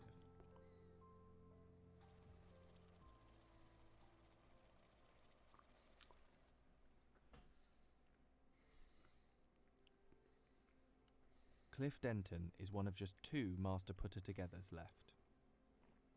Both in their 70s, the masters are the only ones skilled enough to undertake the final, delicate part of the process, the assembly of these scissors, or putting together. When I was young, every street corner had a little shop with masters in and working. They've gone, you know. At one stage, we were doing like 85, 90 different types of scissors. In the 1970s, there were 150 small-scale scissor workshops in Sheffield. Damn. Now, there are just 2. And keeping this craft alive relies on training the next generation of apprentices. You know, you've got it's just got that like magic touch, how to hold them, how to stroke them, how to edge them, And this, to instill on young lads, is hard, because it's not something you can write down and let them read. They've got to actually do it. Unlike cheaper mass-manufactured scissors, almost all of the work is done by hand. The starting outline of the scissor is hot drop forged off-site. This is called a blank, and while it may already have the shape of a very rough pair of scissors, the process has only just begun. The blanks first need to be drilled, counterbored, and tapped. This puts a hole in the center of each half and adds a thread to that hole. Once that work is done, the blades have to be ground down. The blank has no blade on it whatsoever, so initial grinding has to be done on a 50-year-old Viotto machine, before further refinements are done by hand. So if you were to look at a cheap pair of scissors, you'd quickly notice that it's actually a stamped out piece of metal that have just been bolted together and a blade's edge put on them. So when we grind the inside of the blade, we'll say there are 3 angles to it. You've got to have a curve from the pinch of the scissor to the point, which means that when the blades are together, you should be able to see a gap through the middle. We'll also want to grind in a twist, and then finally we want to hollow the blade as well. And what that will give us is a scissor that will only ever touch at the cutting edge. Once the blade is on, the rough edges need to be sanded off, from the bow, the shanks, and the nail holes. After everything's sanded down, the scissors are sent off to be hardened, turning the soft, workable metal into a hard final product. Then they're put into the rumbler for a few hours to be acid treated. The before being rumbler. cooked. Rumbling takes off any grind marks on the surface of the metal and prepares them for polishing. We do different types of scissors. If it was our embroidery stalk, then we could work on maybe 500 embroidery stalks over 2 weeks to a month. However, if we were doing the same size batch, 500 13-inch scissors, then we probably wouldn't even see that within a year. The blades are polished by hand to a mirror finish. Then comes the hardest part, putting together. Traditionally, you would undertake a 5-year apprenticeship before you could even sit at the putter's table. I've never had a background like this before. I went straight into an office right out of university, and I was walking down this street and I saw a chalkboard that said scissor makers wanted, and I thought, I've always wanted to work with my hands, but I've had no training in working with my hands. My training began 8 months ago, and it doesn't look like it's going to stop for at least another few years. And despite the intricacy, the most important tool isn't anything small and delicate, but a hammer. And I'm only going to get a tap. The hammer is crucial to aligning the blades correctly. So, oh, that's better. The 2 scissor parts are screwed into place, and then a perfect curve is hammered onto each blade. This part of the process is the hardest to get right, and also the hardest skill to pass on. If he hits that with the wrong tension or at the wrong angle or in the wrong spot, he will ruin those scissors. So I've put a scissor blade down, and I've taken a swing at it, and I have just snapped the blade in half. Once the 2 halves are married together, a final blade will be put on the scissor. My toxic trait is I thinking I started could in bend it 1959. perfectly the first try. Roughly the same. Steady, hammers. Other than we had lights hanging over to get more light. You learn, you will never forget. It's up here in a diary. Somebody said, say a scissor, and it just comes up on a projection in my head.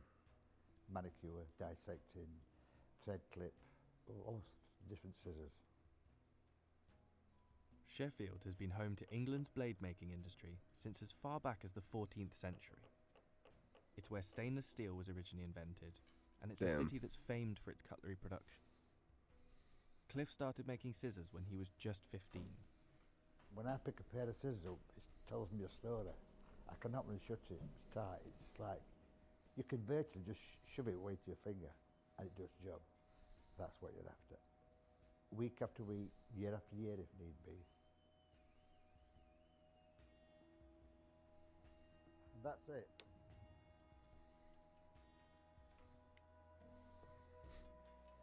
From the cold, cobbled streets of northern England to the subtropical climate of Cuba.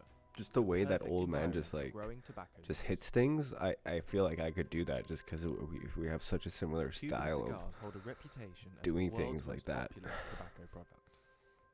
Or A box feeling of out good the quality reverb Habanos of an can cost object. thousands of dollars. Every hand-rolled Cuban cigar goes through about 500 manual tasks from seed to cigar. But over the last 25 years, cigars made in other countries in the Caribbean and Central America have become comparable in quality, consistency, and cost. Worse still for American smokers, your Cuban cigar could be fake. Some experts No, not my suggest that Cuban. up to 95% of all Cuban cigars in the US are actually counterfeit. Not my Cuban, So why bro. are Cuban cigars so desirable? And is that why they're so expensive? For more than 200 years, the culture of cigar making in Cuba hasn't changed. In a process that takes about a year, tobacco leaves are grown, harvested, and hung in drying houses called secaderos, before a slow fermentation occurs, which enhances flavour, aroma, and burning characteristics.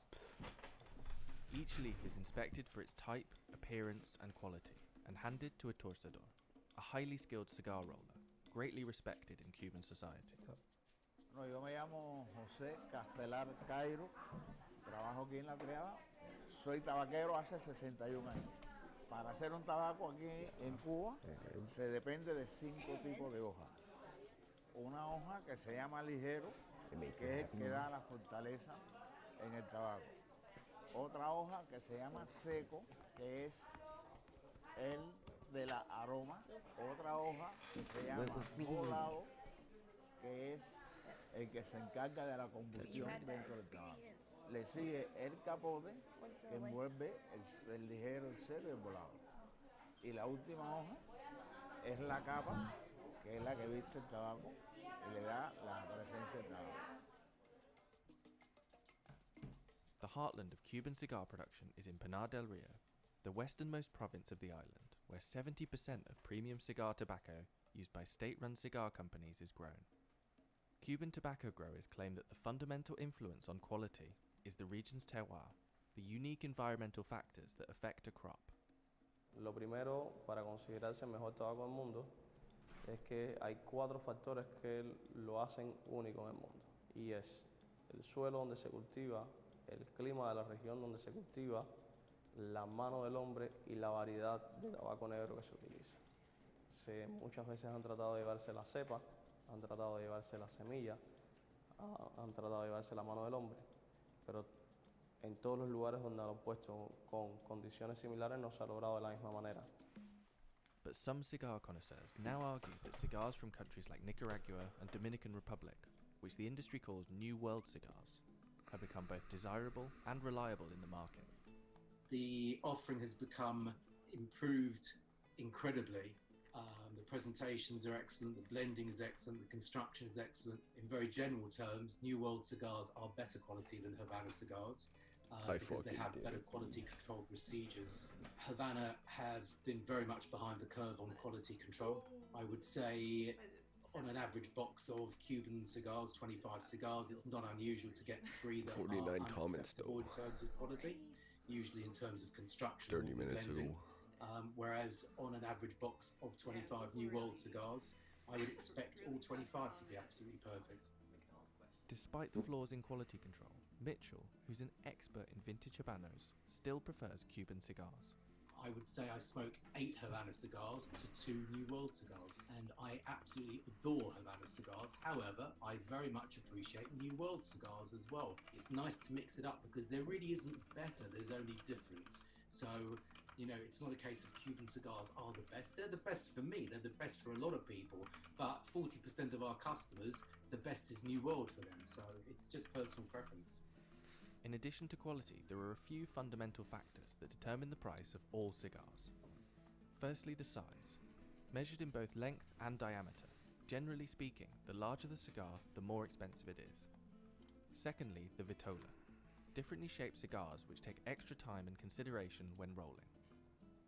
Thirdly, the age. The longer a cigar has aged, intensifying the depth of flavour and aroma, the more precious it becomes. But lastly, and most importantly, is the branding. Habanos is the corporation part-owned by the Cuban government that controls the worldwide commercialization of all Habanos cigar brands. All Habanos cigars are made in Cuba, but not every Cuban cigar qualifies as a Habano. The state-owned company issues protected denomination of origin approval for a selection of brands whose cigars it claims are manufactured to the most stringent quality control standards. To protect against counterfeiting, Habanos only exports to selected companies in each country.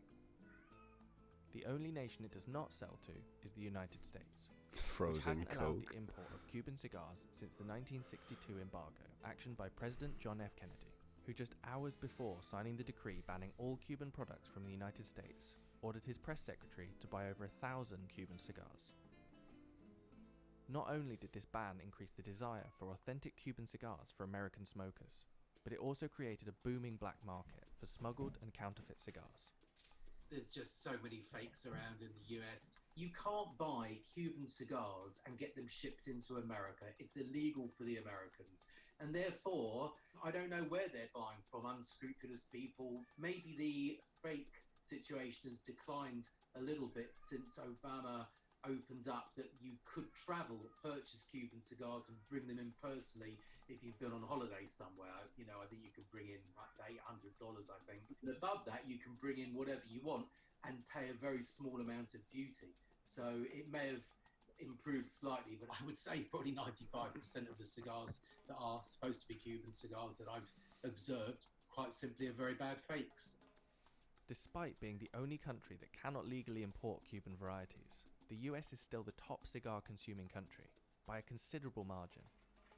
The cigar industry has grown substantially worldwide in the last 20 years, and researchers previously predicted the market would reach $21 billion by 2025.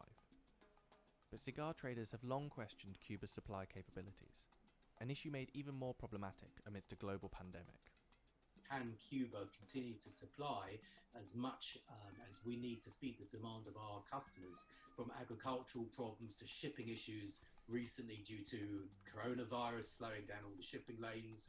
Will that ultimately feed through to the market by prices increasing or discounts reducing? That remains to be seen, but I think that's the more likely scenario. As with any consumable, taste and enjoyment are subjective. Considering its depiction as a status symbol in society for over a century, it's reasonable to say that the allure of Cuban cigars is somewhat based on prestige. And although high prices are fetched for some Habanos, particularly where outlawed in the United States, in recent years all variety of premium cigar have become uniformly priced. Nonetheless, despite an increasing appetite for cigars from other countries, some connoisseurs will insist that the most authentic smoke comes only from Cuban cigars. There are over 30 different types of Persian carpet. While some of these are produced in countries once under the rule of the Persian Empire, the true home of Persian carpets is in the cities, What towns, harsh truth and do you tribal prefer villages not to of think Iran. about? Hand-woven with the finest materials, including wool and silk, a single Persian rug can often take years and sometimes decades to create. A high-quality Iranian carpet can cost tens of thousands of dollars, with antique rugs fetching even higher prices. So how are Persian rugs made, and why are they so expensive? Although several countries are associated with the term Persian rug, authentic Persian carpets and the traditional methods of producing them originate in Iran. Every Persian rug is regarded as a piece of art, which reflects the history and culture of Iran. There are many varieties of Persian carpet, each distinguished by their materials, patterns, and weaving techniques, from the floral designs of Isfahan in central Iran to the intricate fine details of Qum carpets, and the strong, compact Bijar rugs from the western Kurdish village. Gabe rugs, made in the Fars province of southwestern Iran, are perhaps the most traditional carpets, characterized by their bold designs. یکی از زیبایی‌های گبه اینه که شما همون چیزی که تو ذهن بافنده هست رو می‌بینید. یعنی میشینه یه وقتایی اینجوری بوده که مثلا می‌نشسته توی حیاط خونه‌اش، جنگل و کوه و دشت و مزارع و حتی گوسفندها و چیزهای مختلف که می‌دیدن رو نقاشی می‌کرد. اصلا گبه از اینجا به وجود اومده. Traditionally, Persian rugs are made from sheep's wool, which is boiled, spun, and dyed by hand. These bright and elaborate yarns are dyed with natural colorings from plants and insects. In many regions, such as Yazd, hundreds of weavers may work in the same factory at any given time. However, here in Fars province, where carpet weaving is recognized as part of the UNESCO Intangible Cultural Heritage List, the materials are distributed to small villages for tribal women to weave in their homes. میگفتم هر خونه‌ای ممکنه در فراخور سایز خونه‌اش دار همون سایز داشته باشه. مثلا طرف خانمی ممکنه خونه کوچیکی داشته باشه، دار کوچیک‌تری داره و فرقی که دار فرشای فارس میکنه مخصوصا حالا تو گبه و اینو سخت میکنه بافتشو، برای بافنده خیلی سخت‌تر میشه، اینه که دار فرشای فارس زمینیه. فرشای فارس به صورت افقیه، یعنی بافنده خیلی باید بیشتر زحمت بکشه، از کمرش خیلی اذیت میشه و باید به این صورت مثل دولا شده این فرشو کامل به بافه بری جلو. The process of weaving a Persian rug differs slightly with each variety, but generally speaking, a bed of foundation material called warp is installed into the frame called the loom. Starting at the bottom, weavers then feed wool in between the warp, tying knots called weft on each one. A highly detailed silk rug can have over 1,000 knots per square inch. However, most carpets are not valued based on knot count, but rather their materials, design, and overall size. و به طبع هر چی فرش بزرگتر میشه خب زمانش بیشتر میشه و یه وقتایی یه گبه ها یا یه فرشایی که مثلا یه گبه هایی که مثلا خیلی بزرگترن دیگه یه نفر نمیتونه ببافه، احتیاج به 4 نفر 3 نفر کنار هم با هم باید اینو بیارنش به قول معروف بالا. خب این ضربه در مثلا یه گبه 12 متری رو اگه یه نفر بخواد ببافه شاید 2 سال طول بکشه، ولی چون 4 نفر با هم شروع میکنن به بافت تقسیم به 4 میشه، مثلا میتونه تو 6 ماه 7 ماه این بافته بشه. 1 متر گبه رو تقریبا بین 1 ماه تا 2 ماه یه نفر میتونه 1 متر گبه ببافه. Whilst some varieties of Persian rugs follow design specifications, gabe carpets are often completely improvised, with the weaver adding traditional motifs such as goats, trees, and dolls. با فرمول نداره، اینو یه باید با گوشت و پوست و استخونتون حس کنید، کلکیت زدن رو، بافتن فرش رو، گره ها رو درست چیز کردن. جالب این که کسی که مثلا یه فرش قشقایی خوب میبافه این نمیتونه بره یه فرش تبریز خوب ببافه، یا اون کسی که یه فرش تبریز عالی میبافه نمیتونه بره یه فرش شاید اصفهان خوب ببافه. و جذابیت و بامزه است اینو بدونیم که جالبه که هر منطقه‌ای یه فرش رو میتونه خوب ببافه. The origin of these rugs dates back at least 2,500 years ago, during the reign of the Persian Empire, which spanned across neighboring countries, including what is now known as Turkey. The legacy and tradition of carpet making still remains there. In fact, in 2018, Turkey exported $1.9 billion of hand-woven carpets worldwide, far higher than Iran's total of $35 million. As such, Turkish carpets can sometimes be regarded as authentic Persian rugs. The most expensive Persian rug ever bought was a 17th century Persian vase-style carpet, which sold at auction in June 2013 in London for $33.8 million.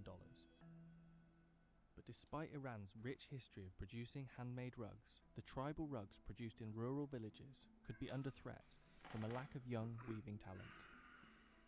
بافنده اولین پلشه، خب مطمئنا کمترین سود رو میبره تا هی میرسه تا بخوایم اینو واقعا. خب این خیلی تعداد زیادی هستن که وسط این از شاید ارتزاق میکنن از ولی آره بافنده خب چیز کمتر از همه اینا نسبت به هنری که داره گیرش میاد. خب این متاسفانه اشکال کاره.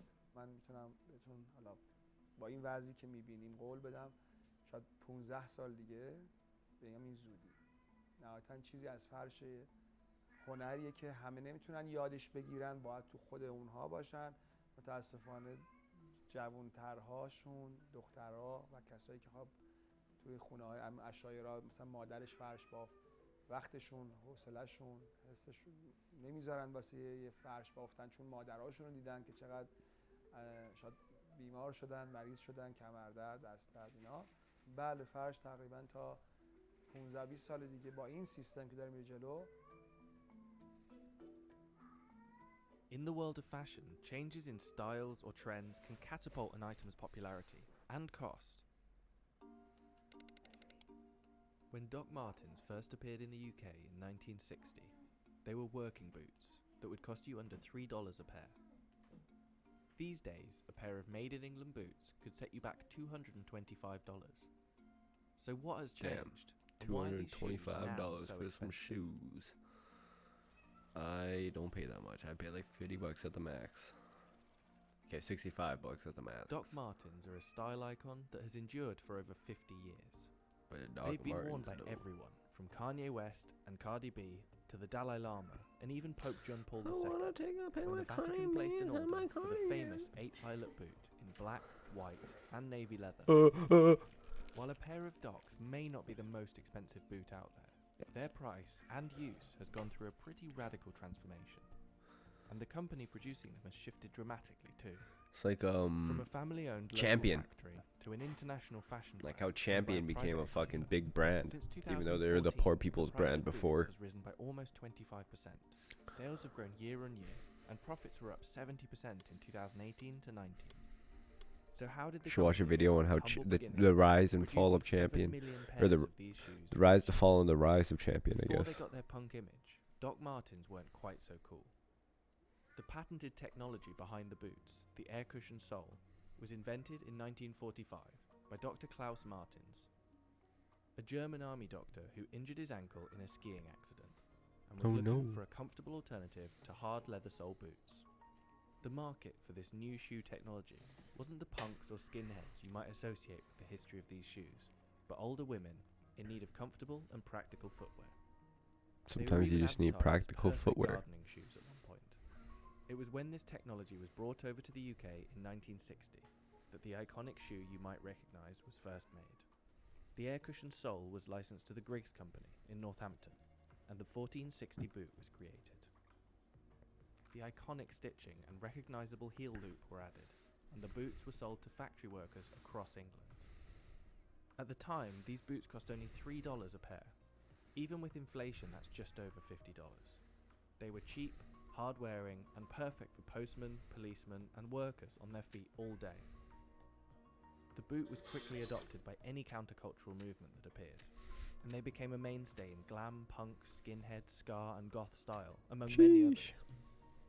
Doc Martens' fashion status wasn't always guaranteed, though. After the boom in the 90s, the boots dipped out of fashion, and the company struggled, almost going bust in the early 2000s. As the industry shrank, the cost of manufacturing shoes in England also got more expensive, and by 2002, it already cost around $87 for a pair of Doc Martens. That's around $140 with inflation. Northamptonshire was once the home of shoemaking in England. In the mid-19th century, there were over 2,000 shoemakers working in the region. But as many of these shoemakers struggled, the majority went under or moved production abroad, and now there are just over 30 left. Doc Martens followed suit, moving their production to Asia. The company still makes shoes in its Northamptonshire factory, but now this is only around 2% of its total production. Doc Martens says this relocation hasn't changed the way its shoes are made at all. We wanted to see if there actually was a difference between the new Asian-made boots, the more expensive made-in-England variety, or a vintage pair from before the move. We spoke to someone who's torn down multiple pairs of these shoes to find out. I'm Weston Kay, I'm a professional leather worker, and I cut boots and shoes in half on YouTube. Now, I would say the production methods are really similar between the Asian-made boots and the made-in-England boots. There are a lot of the same features on the inside of how they stitch their boots are identical. The construction's really similar. They still heat sew the sole to the welt. I think a lot of the big differences between the vintage boots and the newer ones, it's stuff that you would only notice if you cut it in half almost, or if you wore them for long enough time. The vintage Doc Martens had a way better midsole that adds a lot of comfort. They had a wooden shank, and the leather was just a lot better. So they lasted longer, they're more comfortable, they have the support you need. The newer ones just have worse versions of the old one's materials. I wouldn't describe them as a super durable or long-lasting boot, but a lot of people are just buying these boots because they're Doc Martens anyway, and they're going to be comfortable, they're going to last a decently long time, so most people are going to be happy with them. We contacted Doc Martens about these comments, and a spokesperson told us, "We have not altered any materials or manufacturing processes that would jeopardize the quality of our products. And where specification changes have occurred, they've been made to enhance our iconic products and to ensure we improve the wearer's experience." We removed the shank in 2000 after realizing it did not improve the structural integrity of our boots. In 2005, our internal filler was changed from felt to a better quality material. The 90s boot being referenced, along with our current Made in England range, have a leather thickness of 1.8mm, whereas our main range has a thickness of 1.6. Regardless of the materials, Doc Martens' style has endured. And since 2002, the brand's popularity has skyrocketed. The countercultural image that made it so famous is something that has stuck to this day, despite the expansion from small-town British-made boot I'll to send them to you. international icon. And for fans of the boot, this can be an For obsession. real. Over the years, the company has evolved from producing one boot in 1960 Doc Martens, to producing though. around 250 styles each year. And as its popularity has grown, so has the competition. Over recent years, Doc Martens has filed lawsuits against Urban Outfitters, Vans, Boohoo and others It'd be like that, in though. an attempt to protect its iconic boot design. In 2014, the company was sold by the family and bought by private equity firm Permira. Since this takeover, the price of boots has risen by almost 25%, and profits were up 70% in 2018 to 19, in large part due to the newfound success of their vegan range. And while the boots have transitioned from an English worker's boot into a global fashion icon, their style has endured, and their devoted fan following isn't going anywhere. In one of the most remote factories on Earth, the power of geothermal energy is harnessed from crystal clear Icelandic fjords to produce environmentally friendly sea salt.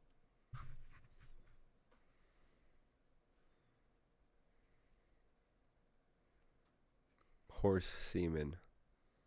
Bruh. It's a whole segment on horse semen. Anyways.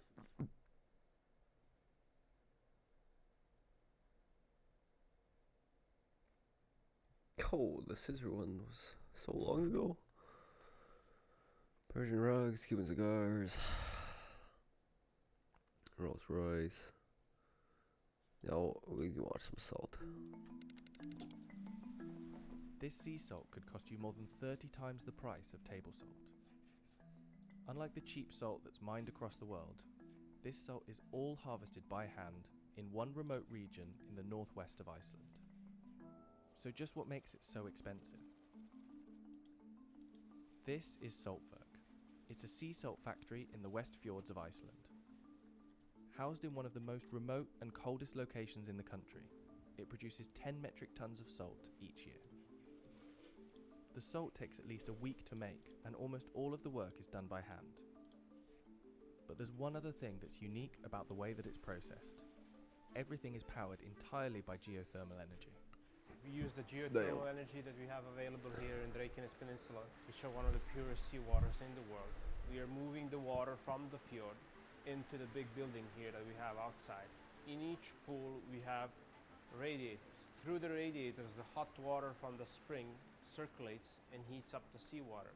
And as the water from the seawater evaporates, the concentration of salt gets higher.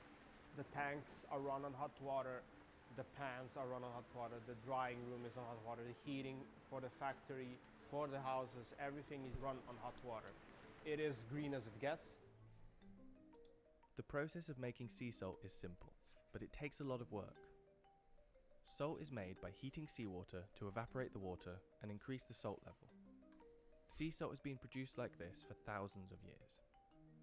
Water pumped directly from the sea is naturally about 3.5% salt, but it needs to reach about 26% before the water is saturated and salt begins to form. The water is first preheated until it reaches a salinity level of about 20%. The whole process of making salt here takes from sea to salt from 7 to 10 days, depending on the weather and the time of the year. We get better results in the wintertime because of the lower humidity, because the frost takes out the humidity.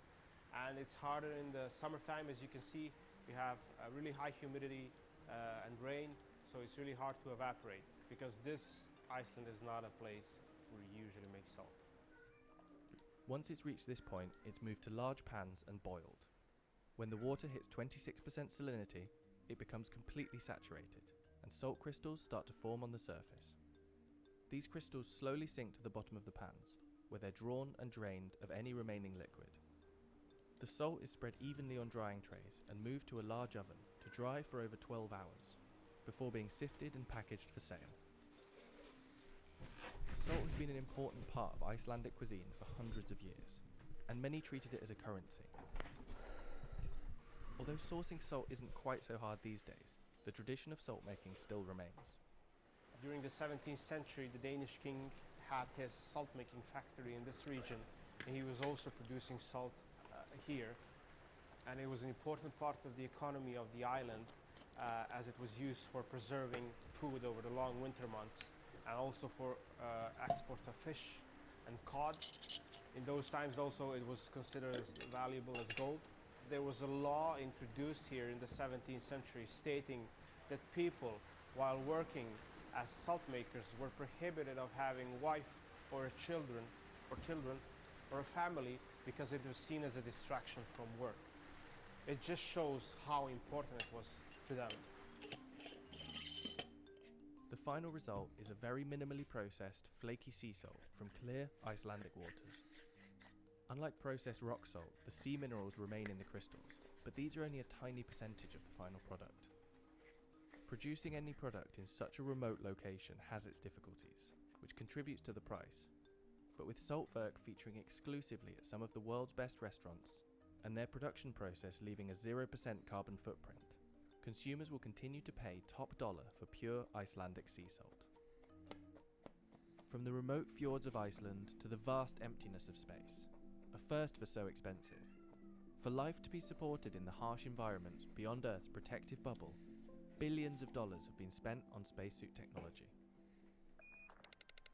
This spacesuit, built in 1974, was reported to cost between $15 and $22 million. Damn, the spacesuit though. Today, that would be about $150 million.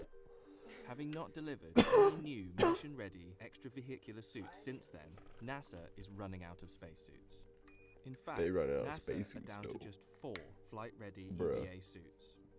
Since 2009, NASA has invested more than $200 million in spacesuit development, recently unveiling the XEMU prototype.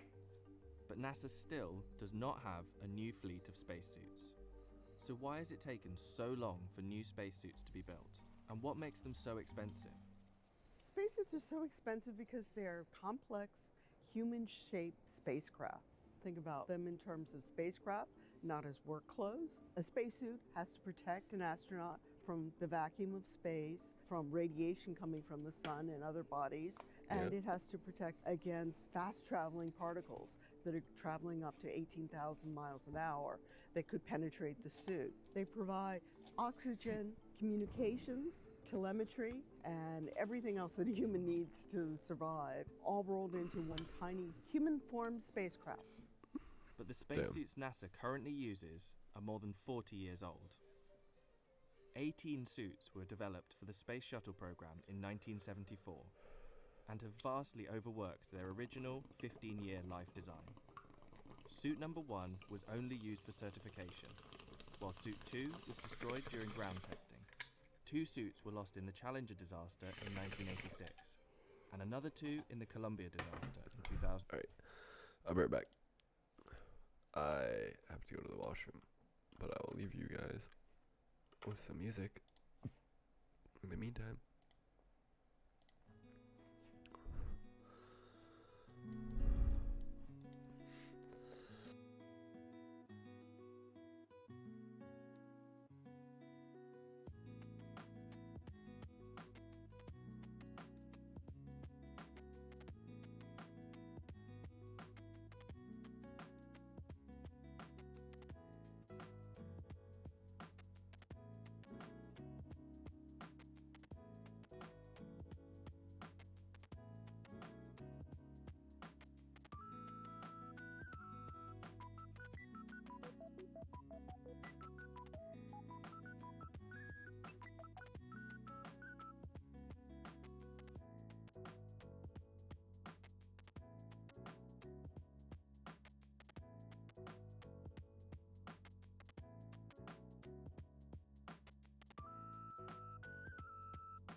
I am back.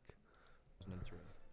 The most recent spacesuit loss was Unit 17 during SpaceX 7's cargo mission mishap. The exact cost to replace this unit is unknown, but estimates range as high as $250 million.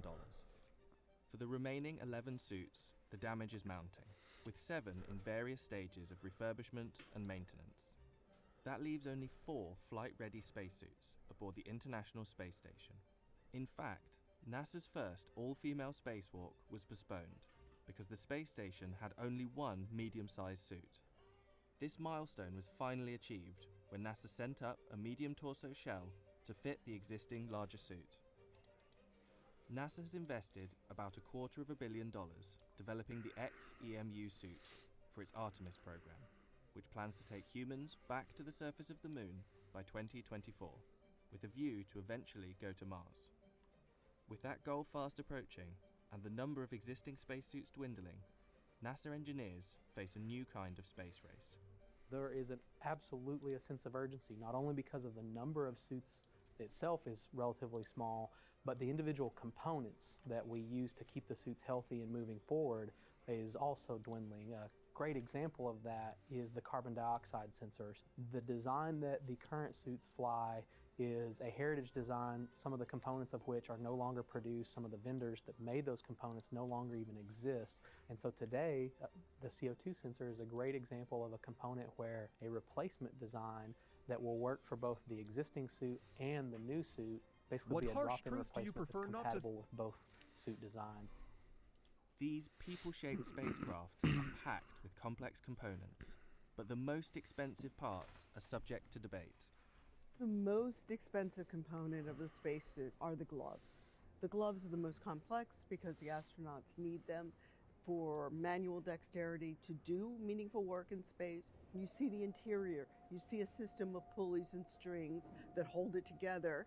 And then on the outside of the Did you glove, see you the see the first one? system of heat Did you see the radiators Wall-E ones? that allow the astronaut to keep their hands warm. The gloves are an amazing and intricate component, but at the end of the day, the pressure garment, including the gloves, is actually less expensive than the life support system. The backpack that is worn on the back of the suit is a highly compressed set of technologies that do everything from maintain temperature to remove carbon dioxide and continue to provide pressure inside the suit itself. And I think in the end, several of those components are each more expensive than most of the other garment components like the gloves. But even these expertly engineered suits can go wrong. In 2013, European Space Agency astronaut Luca Parmitano reported that his helmet started filling with water. That stuff on your forehead is not sweat? No, it's not. Oh, I see. Hatch coming open. Copy all, Chris. You could have some towels ready, that would be great.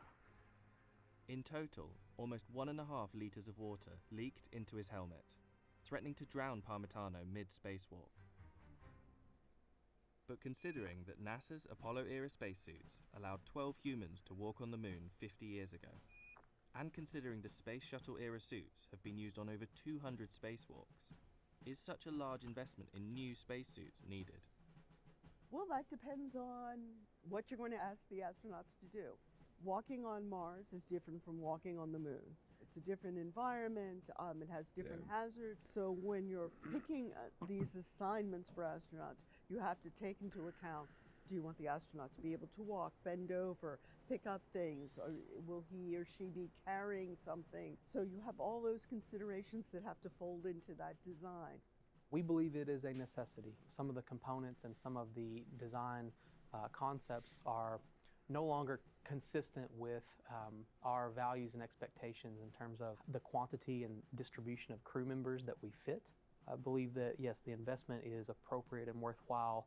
All those dollars get spent here on the ground, and they are returned to us in ways that ultimately yield benefits for all of humanity and for the taxpayers here in this country. We are also lowering the barriers to entry from a commercial perspective, getting more companies involved, getting more companies competing and innovating to try to continue to reduce that price.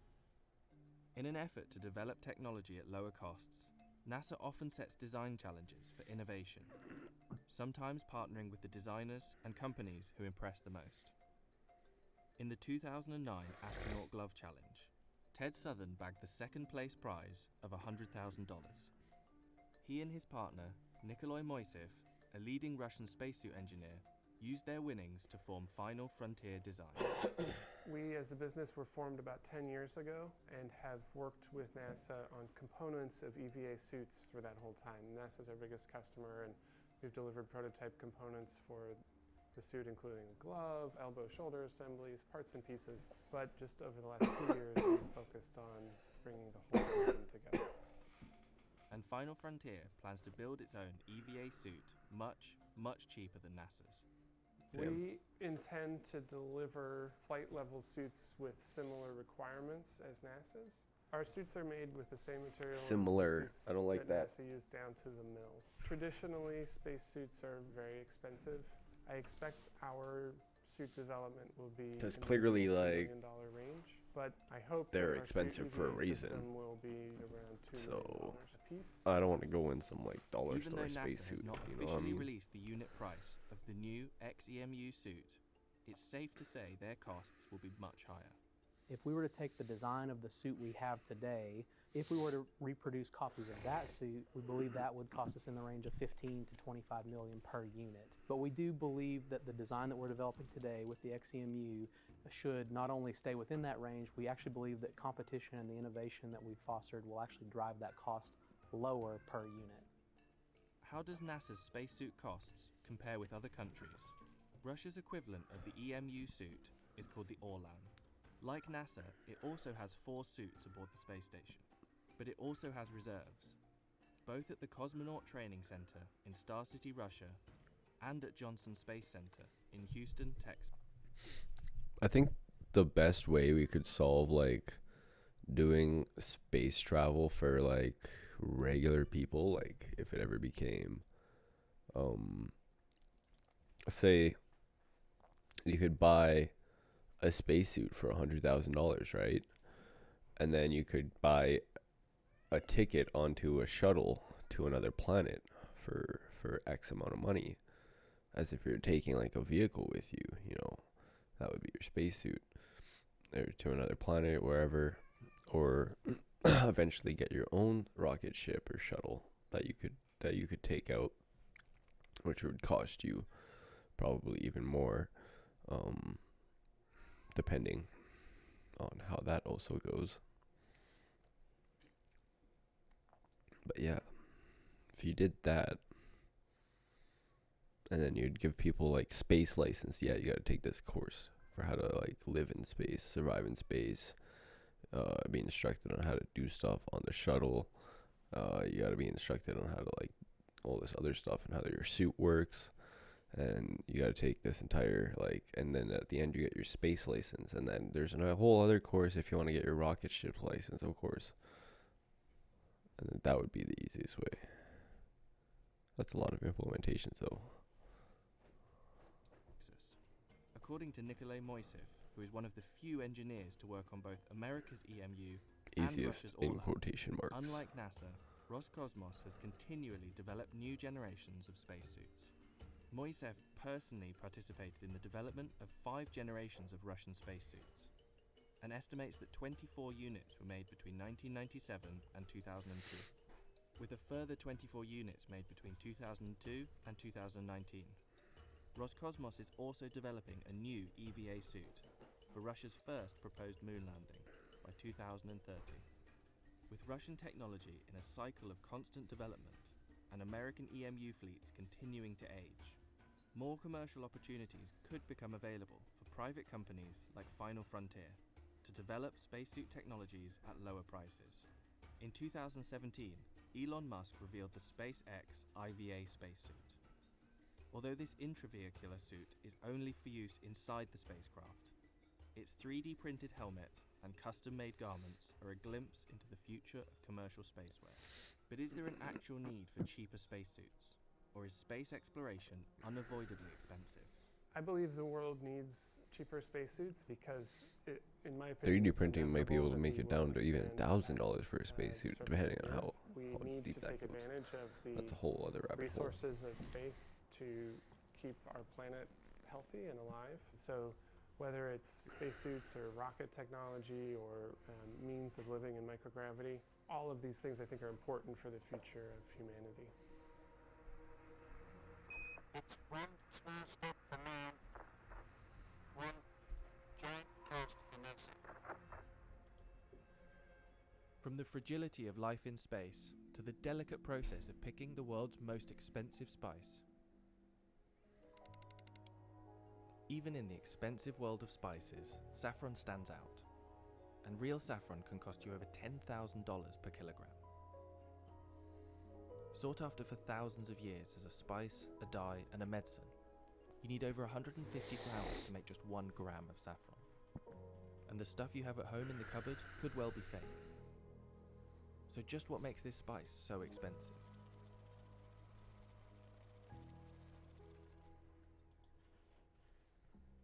Saffron is the red stigma of the Crocus sativus. Each crocus has 3 small stigmas that have to be picked carefully by hand. This minuscule harvest means that the amount you get from each flower is roughly 0.006 grams. No machine can do the delicate work required to harvest these thin threads. Damn. And it can take 40 hours of hard manual labour to produce just 1 kilogram of high quality saffron. Growing the plants isn't exactly easy either. They're actually called corms, but they're like a bulb, basically, like a flower bulb. So the more flowers per bulb you can get, and the bigger the flowers, really, and that all depends on how you look after it, how you grow it, the climate. So, for example, if it rains just before harvest, we get bigger flowers. If it's very dry just before harvest, the flowers are smaller. So you look after the crop during the year by hand, and you pick the flowers by hand, and you process the flowers by hand. Once the crop starts flowering, harvesters have to work fast to make sure they can pick it all in time. Almost all of the saffron planted can flower within 1 week of the year. And to maintain the quality, the flowers are best I'm just picked slowly first thing sinking in the into my morning. chair. Quality is key when growing such a precise crop, and the taste of the saffron depends on the rainfall, temperature, and soil. Kashmir is famed for producing some of the highest quality saffron in the world. तो ये जो पूरे कश्मीर वादी में जो है ये red soil जो है ज़्यादातर यही पाई जाती है और ये जो है ये सैफरान की रेड सॉइल जो है ये एक कुदरती तौर से एक फर्टिलाइज्ड लैंड होती है जैसे कि अभी हम जा रहे हैं किसी और इलाके में वहाँ की जो लैंड उस पर काफ़ी ज़्यादा मेहनत करनी पड़ती है राइट उसमें जो है कंपोजिशन या कुछ ऐसे डालने पड़ते हैं लेकिन ये जो रेड सॉइल है इसमें ये एक अंदरूनी मजबूत होती है क्योंकि इसको अल्लाह ताला ने कुदरत की तरफ से और ये जो है ये काफ़ी फेमस है in all over the world. And that small strand of saffron that you harvest as a result of all of this work? Well, to get the highest grades, you might need to throw half of it away. The most expensive, highest grade saffron is generally made up of just the very tips of the stigma. In Iran, where over 90% of the world's saffron is produced, there are 4 grades. The lowest grade is the bunch. That's the entire strand that's pulled from the flower, from the dark red tips to the yellow base. In higher grades, the yellow strand is removed, leaving only a long strand of pure red. That means a kilo of saffron could be made up of 450,000 strands. And to get that many strands, you need 150,000 flowers.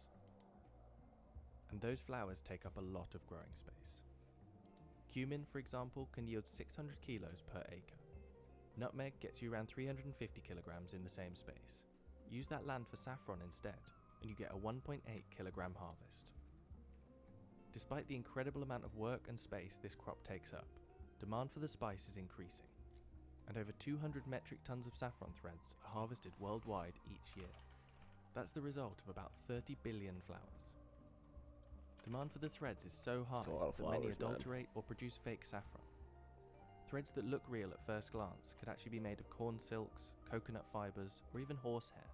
Synthetic colourings are also used to dye the lower grade stigmas and sell them as high grade saffron. In late 2019, a fake saffron crime ring was uncovered in the UK, which led to a 2-year international investigation. And back in 2010, Spain exported 190,000 kilos of saffron, worth $50 million, but the country's total production amounted to only 1,500 kilos. At the time, a local farmers' union reported that up to 90% of Spanish saffron exports were fraudulent. The industry has attempted to crack down on these fake and mislabeled products, but the problem still persists, and the market for fake saffron is closing many real saffron farmers down. So what does real saffron actually taste like?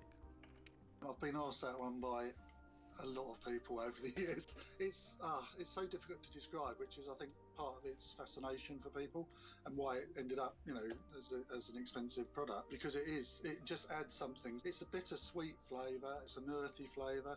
Trying to replicate it's very difficult. People have tried to do that, I know. While saffron is just as popular as ever, it's been sought after throughout history. In Greek mythology, Zeus sometimes slept on a bed of saffron, and Cleopatra was said to bathe in saffron and milk, using the dyeing properties of the spice as an ancient fake tan. Every culture seems to have its own myth about the spice's powers, and in the 14th century, saffron's popularity skyrocketed across Europe when it was thought to be a possible cure for the plague. I didn't know it went black There's on a the recent thing. looming problem Oops. for saffron and its price: climate change. In Kashmir, production has dropped significantly, and many farmers are selling their land instead. We had very few rains in the last, I think, 4 or 5 years. The temperature and the climate has completely changed in Kashmir. When I was a kid, when we used to go to the saffron farms to pick up the saffron, it would at least take us 2 days to pick up the saffron from the same fields, which nowadays you could just pick up in half an hour. I'm very emotional about the saffron, because this is a cultural identity of Kashmir and especially the people of Pampur. But the thing is that the production is declining, and the lands are being sold, the houses are being built on the saffron lands. It really disheartens me. Between 2017 and 18, saffron production in the region fell almost 70%, from 16.5 metric tons down to 5.2. And with continuing droughts and climate change, this harvest could become even more rare. In the traditional Moroccan villages of northwestern Africa, an artisanal oil once sold by the roadside became an overnight sensation. Argan oil can cost as much as $300 per litre, making it the world's most expensive edible oil. Just 20 years ago, however, the production of argan oil was isolated to local villagers in Morocco, with international sales virtually non-existent. But since then, the formation of women-run cooperatives has transformed the production into $1 billion industry. So why has argan oil suddenly gained such popularity, and what makes it so expensive? Argan oil is predominantly used in high-end cosmetic products and Moroccan cuisine. The oil comes from the seed of the argan tree, native only to the narrow strip of semi-desert between Morocco's Atlantic coast and the Atlas Mountains. The Amazigh people of North Africa have been using the argan seeds for centuries, and the methods for creating this costly oil haven't changed in years. الحالة الأولى ديال الإنتاج منين يعني كان دابا حنا كنجمعوا أكياش كنجمعوا هذا الحب ديال الأركان كنجمعوه ملي تيكمل النضج ديالو يعني في الأول كيكون على هذا اللون هذا كيكون خضر ما يمكنش لينا أننا مثلا نضربوه بالعصا ولا نجنيوه في الشجرة كنخليوه حتى كيطيح في الأرض وكيرجع في واحد اللون اللي هو بني.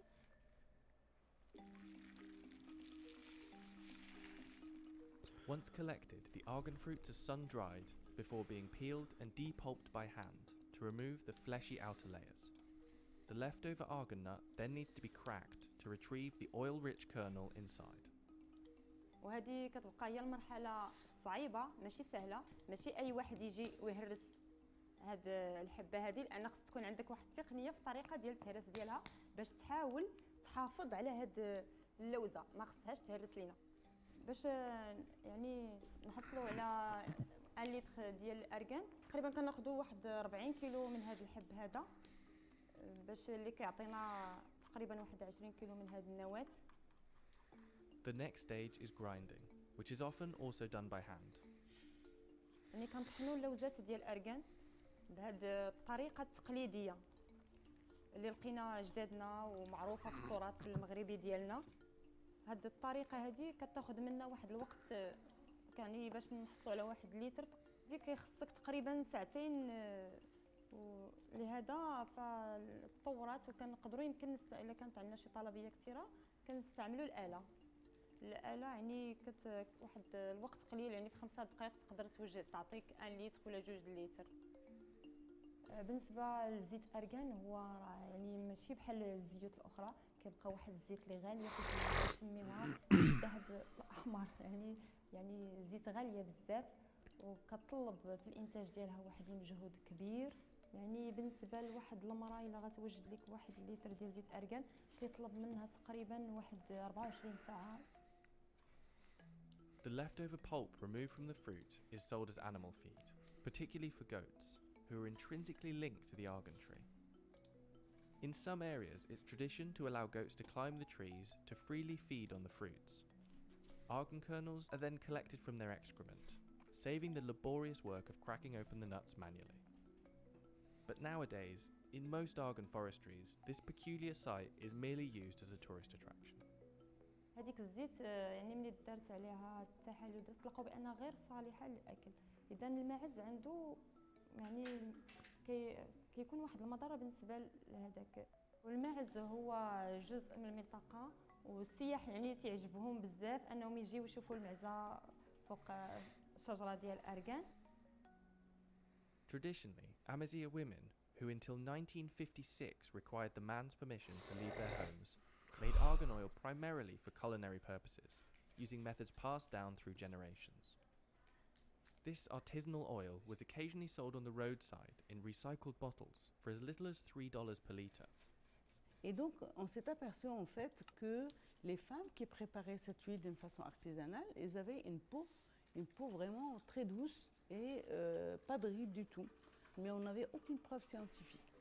Zubida Sharouf first studied the argan tree for her PhD in the late 1980s, when the species was in dangerous decline. After conducting scientific research to support the moisturizing benefits of argan oil on hair and skin, Sharouf planned to transform the environmental problem into an economic solution. L'objectif n'était pas de garder ces résultats sur le tiroir à l'université, mais sortir sur le terrain, organiser la filière, ces femmes qui n'étaient pas organisées du tout, qui produisaient de l'huile d'argan de façon traditionnelle chez elles. Et donc, c'était très difficile, c'était quelque chose de nouveau. Elles ne savaient pas ce que c'est qu'une coopérative. Ensuite, ils ne sont jamais sortis de chez elles. Et donc, quand même, on a commencé par ces 16 femmes. Et dès que les autres ont vu ce que ça a donné pour cette première coopérative, donc il y a eu beaucoup de femmes qui sont venues nous voir, qui voulaient aussi s'organiser en coopérative et profiter de la commercialisation de l'huile d'argan. Sure enough, the rapid rise in popularity of argan oil not only brought profit to the region, but also revitalized an entire ecosystem. The newfound respect for the value of argan trees ensured stability for the species, and in turn, the surrounding wildlife and community reaped the benefits. The argan tree, known locally as the tree of life, provides food, shelter, and protection from desertification, and its deep roots prevent soil erosion, allowing vegetated grass to grow for grazing livestock. It's estimated that up to 90% of the economy in this region is owed to the argan tree. Il y a pratiquement 3 millions de personnes qui subsistent de l'arganerie parce qu'il fournit beaucoup de journées de travail pour les populations locales.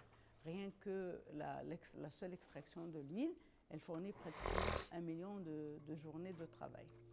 Mais le rôle le plus important, c'est le rôle environnemental. L'arganier est vraiment le dernier rideau vert au niveau du désert. In just one generation, the international market for argan oil has risen from just 200 litres to 4,000 metric tons in 2019. By 2025, the state's ambition is to sell over 10,000 metric tons.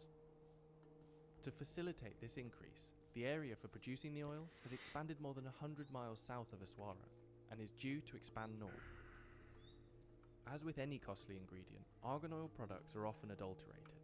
Both cosmetic and culinary argan oil is often labelled as pure, despite the undisclosed percentage of Argania kernel oil being mixed with a host of chemical compounds.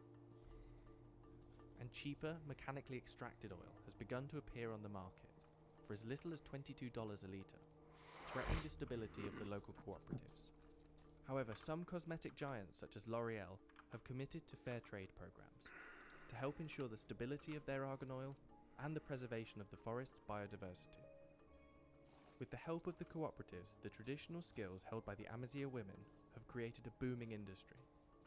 But even though this income has granted some financial independence in a male-dominated society, the women normally make less than $220 a month, below Morocco's recommended national minimum wage. With the argan oil industry predicted to continue its growth, the prosperity of the Amazigh women remains to be seen. For one of our most unusual stories, we uncovered that the world's most valuable liquid actually comes from thoroughbred horses. Okay. Depending on the stallion, horse semen is one of the most expensive liquids on the planet. Oh, here it is. Thinking about it. You know what? Thinking. I don't know if it's a good thing to watch this on Twitch, so I'm gonna skip it. Nests of eider ducks found wild in Iceland. Collecting a kilo of this fluffy material isn't easy, and only 4 metric tons are produced worldwide each year. So what makes eider down so expensive?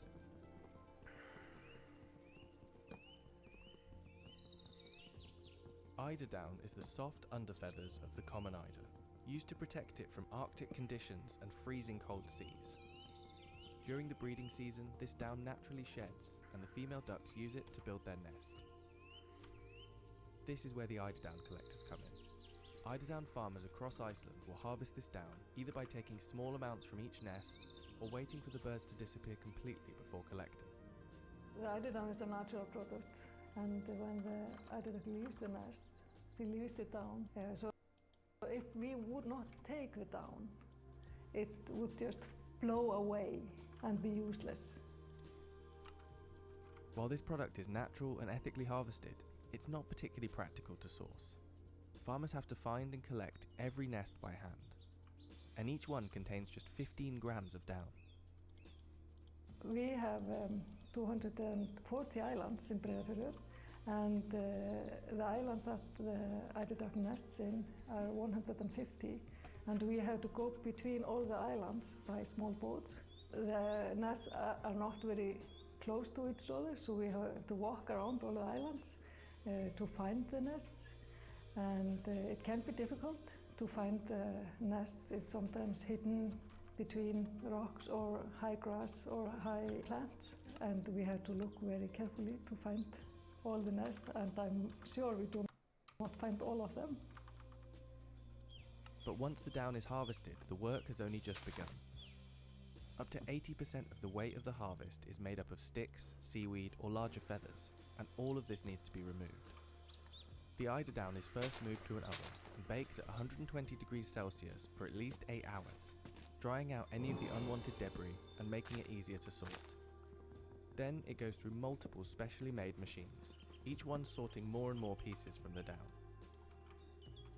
A larger spinning machine separates the outer feathers, but the only way to make sure every single one of these feathers is removed is by hand. After cleaning the eider down in the machines, we have to clean the eider down by hand, and it takes about 4 or 5 hours for an experienced person to pick 1 kilo. Once every feather has been laboriously removed by hand, the down is ready to be washed, pressed, and dried one final time. For the few that can afford it, the final eider down is worth the work.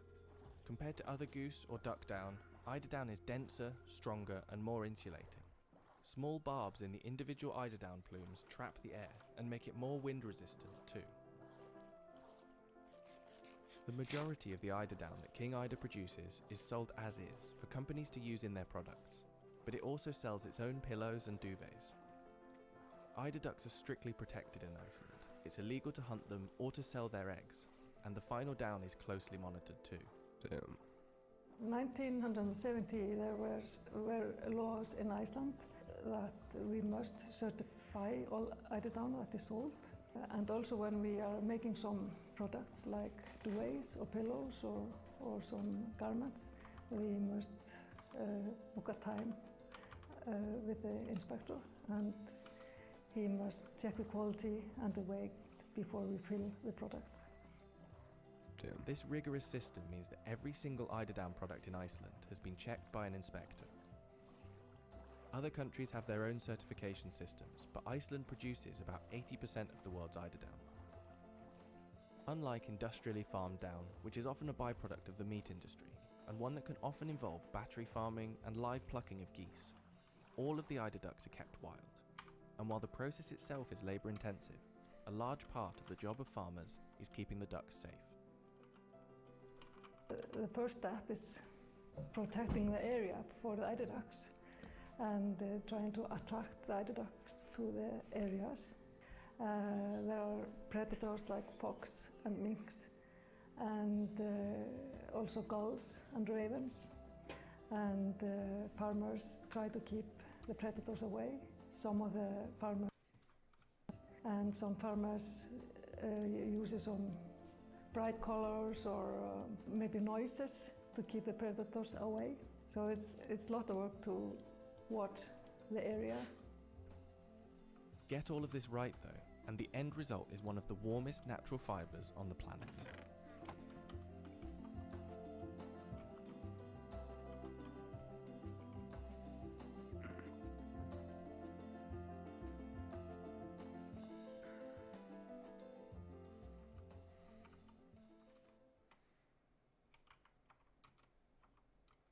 From lotus silk to stone crab claws. From eels in Japan to leather in Tuscany. We search the earth to discover the stories behind some of the most valuable items. Our first stop is the forests of Southeast Asia, where one of the world's most expensive raw materials grows. For thousands of years, agarwood has been known as the wood of the gods. First-grade agarwood can cost as much as $100,000 per kilogram, making it one of the most expensive raw materials in the world. But for this tree to produce any agarwood, it must first become infected with mold. So how does this infection process work? What is agarwood used for? And what makes it so valuable? Aquilaria malacensis is a tree native to the rainforests of Southeast Asia. Prior to infection, the healthy heartwood inside Aquilaria trees is pale, odourless, and worthless. However, in the wild, damage to the tree by external forces, such as grazing animals, sporadically results in the growth of a specific type of fungal infection inside the tree, called Phylophthora parasitica. The Aquilaria's defense to this attack is to produce a stress-induced aromatic resin, called aloes, which is dark and moist. Over the course of several years, the aloes slowly embed into the heartwood to create agarwood. Với kinh nghiệm của những người đi rừng á, thì thường thường người ta đến cái cây đó, người ta nhìn vào, người ta có thể đoán được là cái con kiến nó đục vào cái lỗ đấy. Rồi khi nó đục vào là nó gây cái vết thương, rồi nó trú ngụ ra vào, rồi nó đem những cái vi sinh vật hoặc vi khuẩn hoặc các bào tử nấm ở các nơi nó đem vào. Thì cái cây đó, cái con kiến nó, ở trong con kiến nó có một cái chất dịch ở trong con kiến, nó tiết ra, nó làm cho cái vết thương nó tổn thương, thì cái gió nó mới đưa nhựa nó bao lại, lâu ngày nó thành trầm. Once agarwood is harvested, it needs to be separated from the healthy Aquilaria wood around it. In a painstaking task that often takes hours, resin-infused chips, also known as oud, are carved out by hand. Oud chips are commonly used as incense, particularly in the Middle East, where they're burnt both as tokens of hospitality and infused into clothes and garments as a perfume. Khi đốt lên đầu tiên là mình thấy cái khói nó lên trước, rồi có cái mùi hương thơm nó tỏa ra. Hương thơm nó tỏa ra cái mùi rất là thơm đặc trưng của trầm hương, không có cái hương nào bằng nó hết. Rồi sau đó nó mới từ từ nó có cái mùi ngọt dịu lại, mà nó kéo dài có thể là 5-3 tiếng đồng hồ nếu trong phòng kín. Oud is also distilled into an essential oil, and in its purest form, aged oud oil can cost up to $80,000 per litre, earning the nickname amongst traders of liquid gold. As its popularity continues to grow in the West, oud has become a common ingredient in several high-value fragrances, adding a warm, musky aroma. But due to unsustainable production and poaching, all varieties of Aquilaria trees are now classified as critically endangered, with experts estimating the global population has declined by 80% over the last 150 years. Even for those surviving Aquilaria trees, the frequency of natural fungal infection is extremely low. Some estimates say only 2% of wild Aquilaria trees are adequately infected to produce agarwood naturally, meaning the hunt to find natural agarwood is extremely arduous.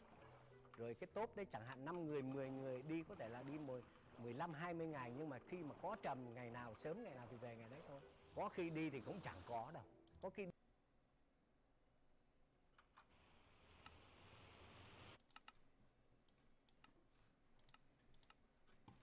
đi cả 10 mấy 20 hôm về cũng chẳng có gì hết.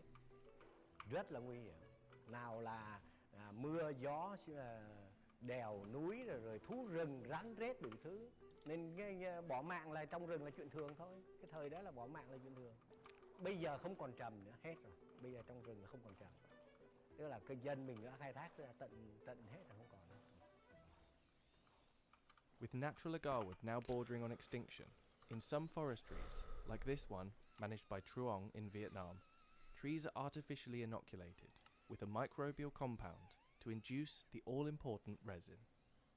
Trầm tự nhiên thì dân gian mình thường nói là nó trong thiên nhiên nó hiếm, nó khó, nên là họ chuộng. Nhưng sự thực nếu mà nói về cái chất lượng trầm nhân tạo với trầm thiên nhiên thì bây giờ chưa chắc trầm nhân tạo đã thua trầm thiên nhiên. Đúng, trầm tự nhiên bây giờ giá trị còn rất là cao, chẳng hạn như nó có thể gấp 100 lần cái trầm nhân tạo. Vì cái trầm tự nhiên là bây giờ nó không còn nữa, nên người ta có muốn đưa cái giá nào vẫn được. Còn cái trầm nhân tạo là dân gian người ta biết là cái này làm từ con người mà ra, nên tự đánh cái giá nó thấp xuống. Agarwood was described as a fragrant product of wealth and luxury in one of the world's oldest written texts, the Sanskrit Vedas, dating back as early as 1400 BC.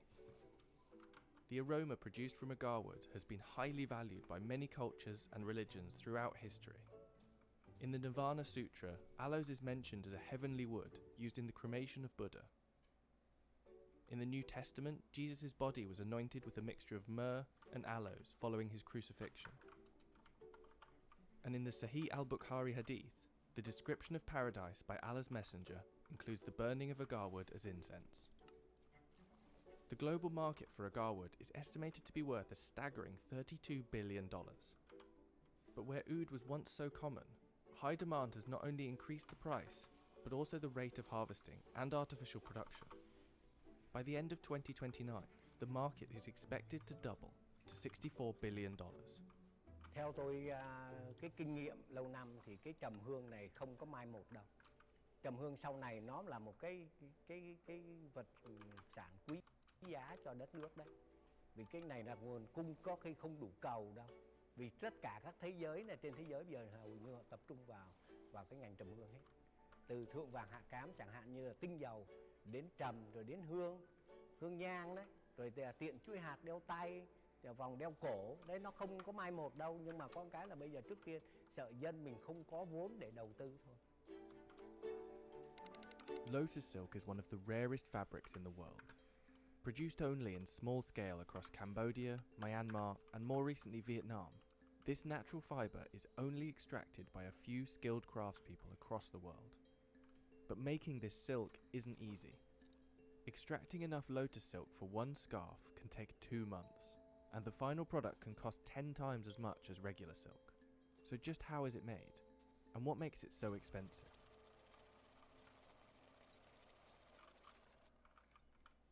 Phan Thi Thuan's family have been making silk for generations, growing and harvesting the threads from silkworms themselves to create luxury garments. But making lotus silk is different. Silk usually comes from silkworms. They're kept on wide trays and need to be fed almost 24 hours a day with mulberry leaves. The caterpillars delicately spin threads to create their cocoons, and it can take hundreds of silkworms to make a kilo of silk. But while the insects require careful looking after, they do most of the hard work themselves. The key difference between the bright yellow silk and the paler lotus version is that every single strand of lotus silk must be extracted by hand. Tơ sen thì nó khác với cái lụa tơ tằm. Là tơ sen thì mình phải rút sợi tơ nó là thân mộc. Mà sợi tơ tằm kia nó có cái phần cứng hơn cái sợi tơ sen là vì nó nhờ vào cái nực của con tằm, nó qua một cái tuyến keo của nó rút từ ruột nó ra, cái là nó có cái phần mềm mại mà có một chút co giãn. Còn tơ tằm thì nó bóng sang trọng. Tơ sen là quý phái. Each thread of lotus silk starts with the stem of the lotus flower. The lotus is Vietnam's national flower and a plant that's grown across the country. While this fabric has been made for years in Myanmar, Phan Thi Toan only started experimenting with this fibre in 2017. Với chúng tôi thì tất cả đất nước Việt Nam, nhân dân Việt Nam là ai cũng rất là quý cái bông hoa sen. Tất cả nước chúng tôi là rất là nhiều người trồng sen. Nhưng mà bao giờ cũng chỉ có thu hoa sen. Alright, that'll be the end for the night. I shall see you guys later.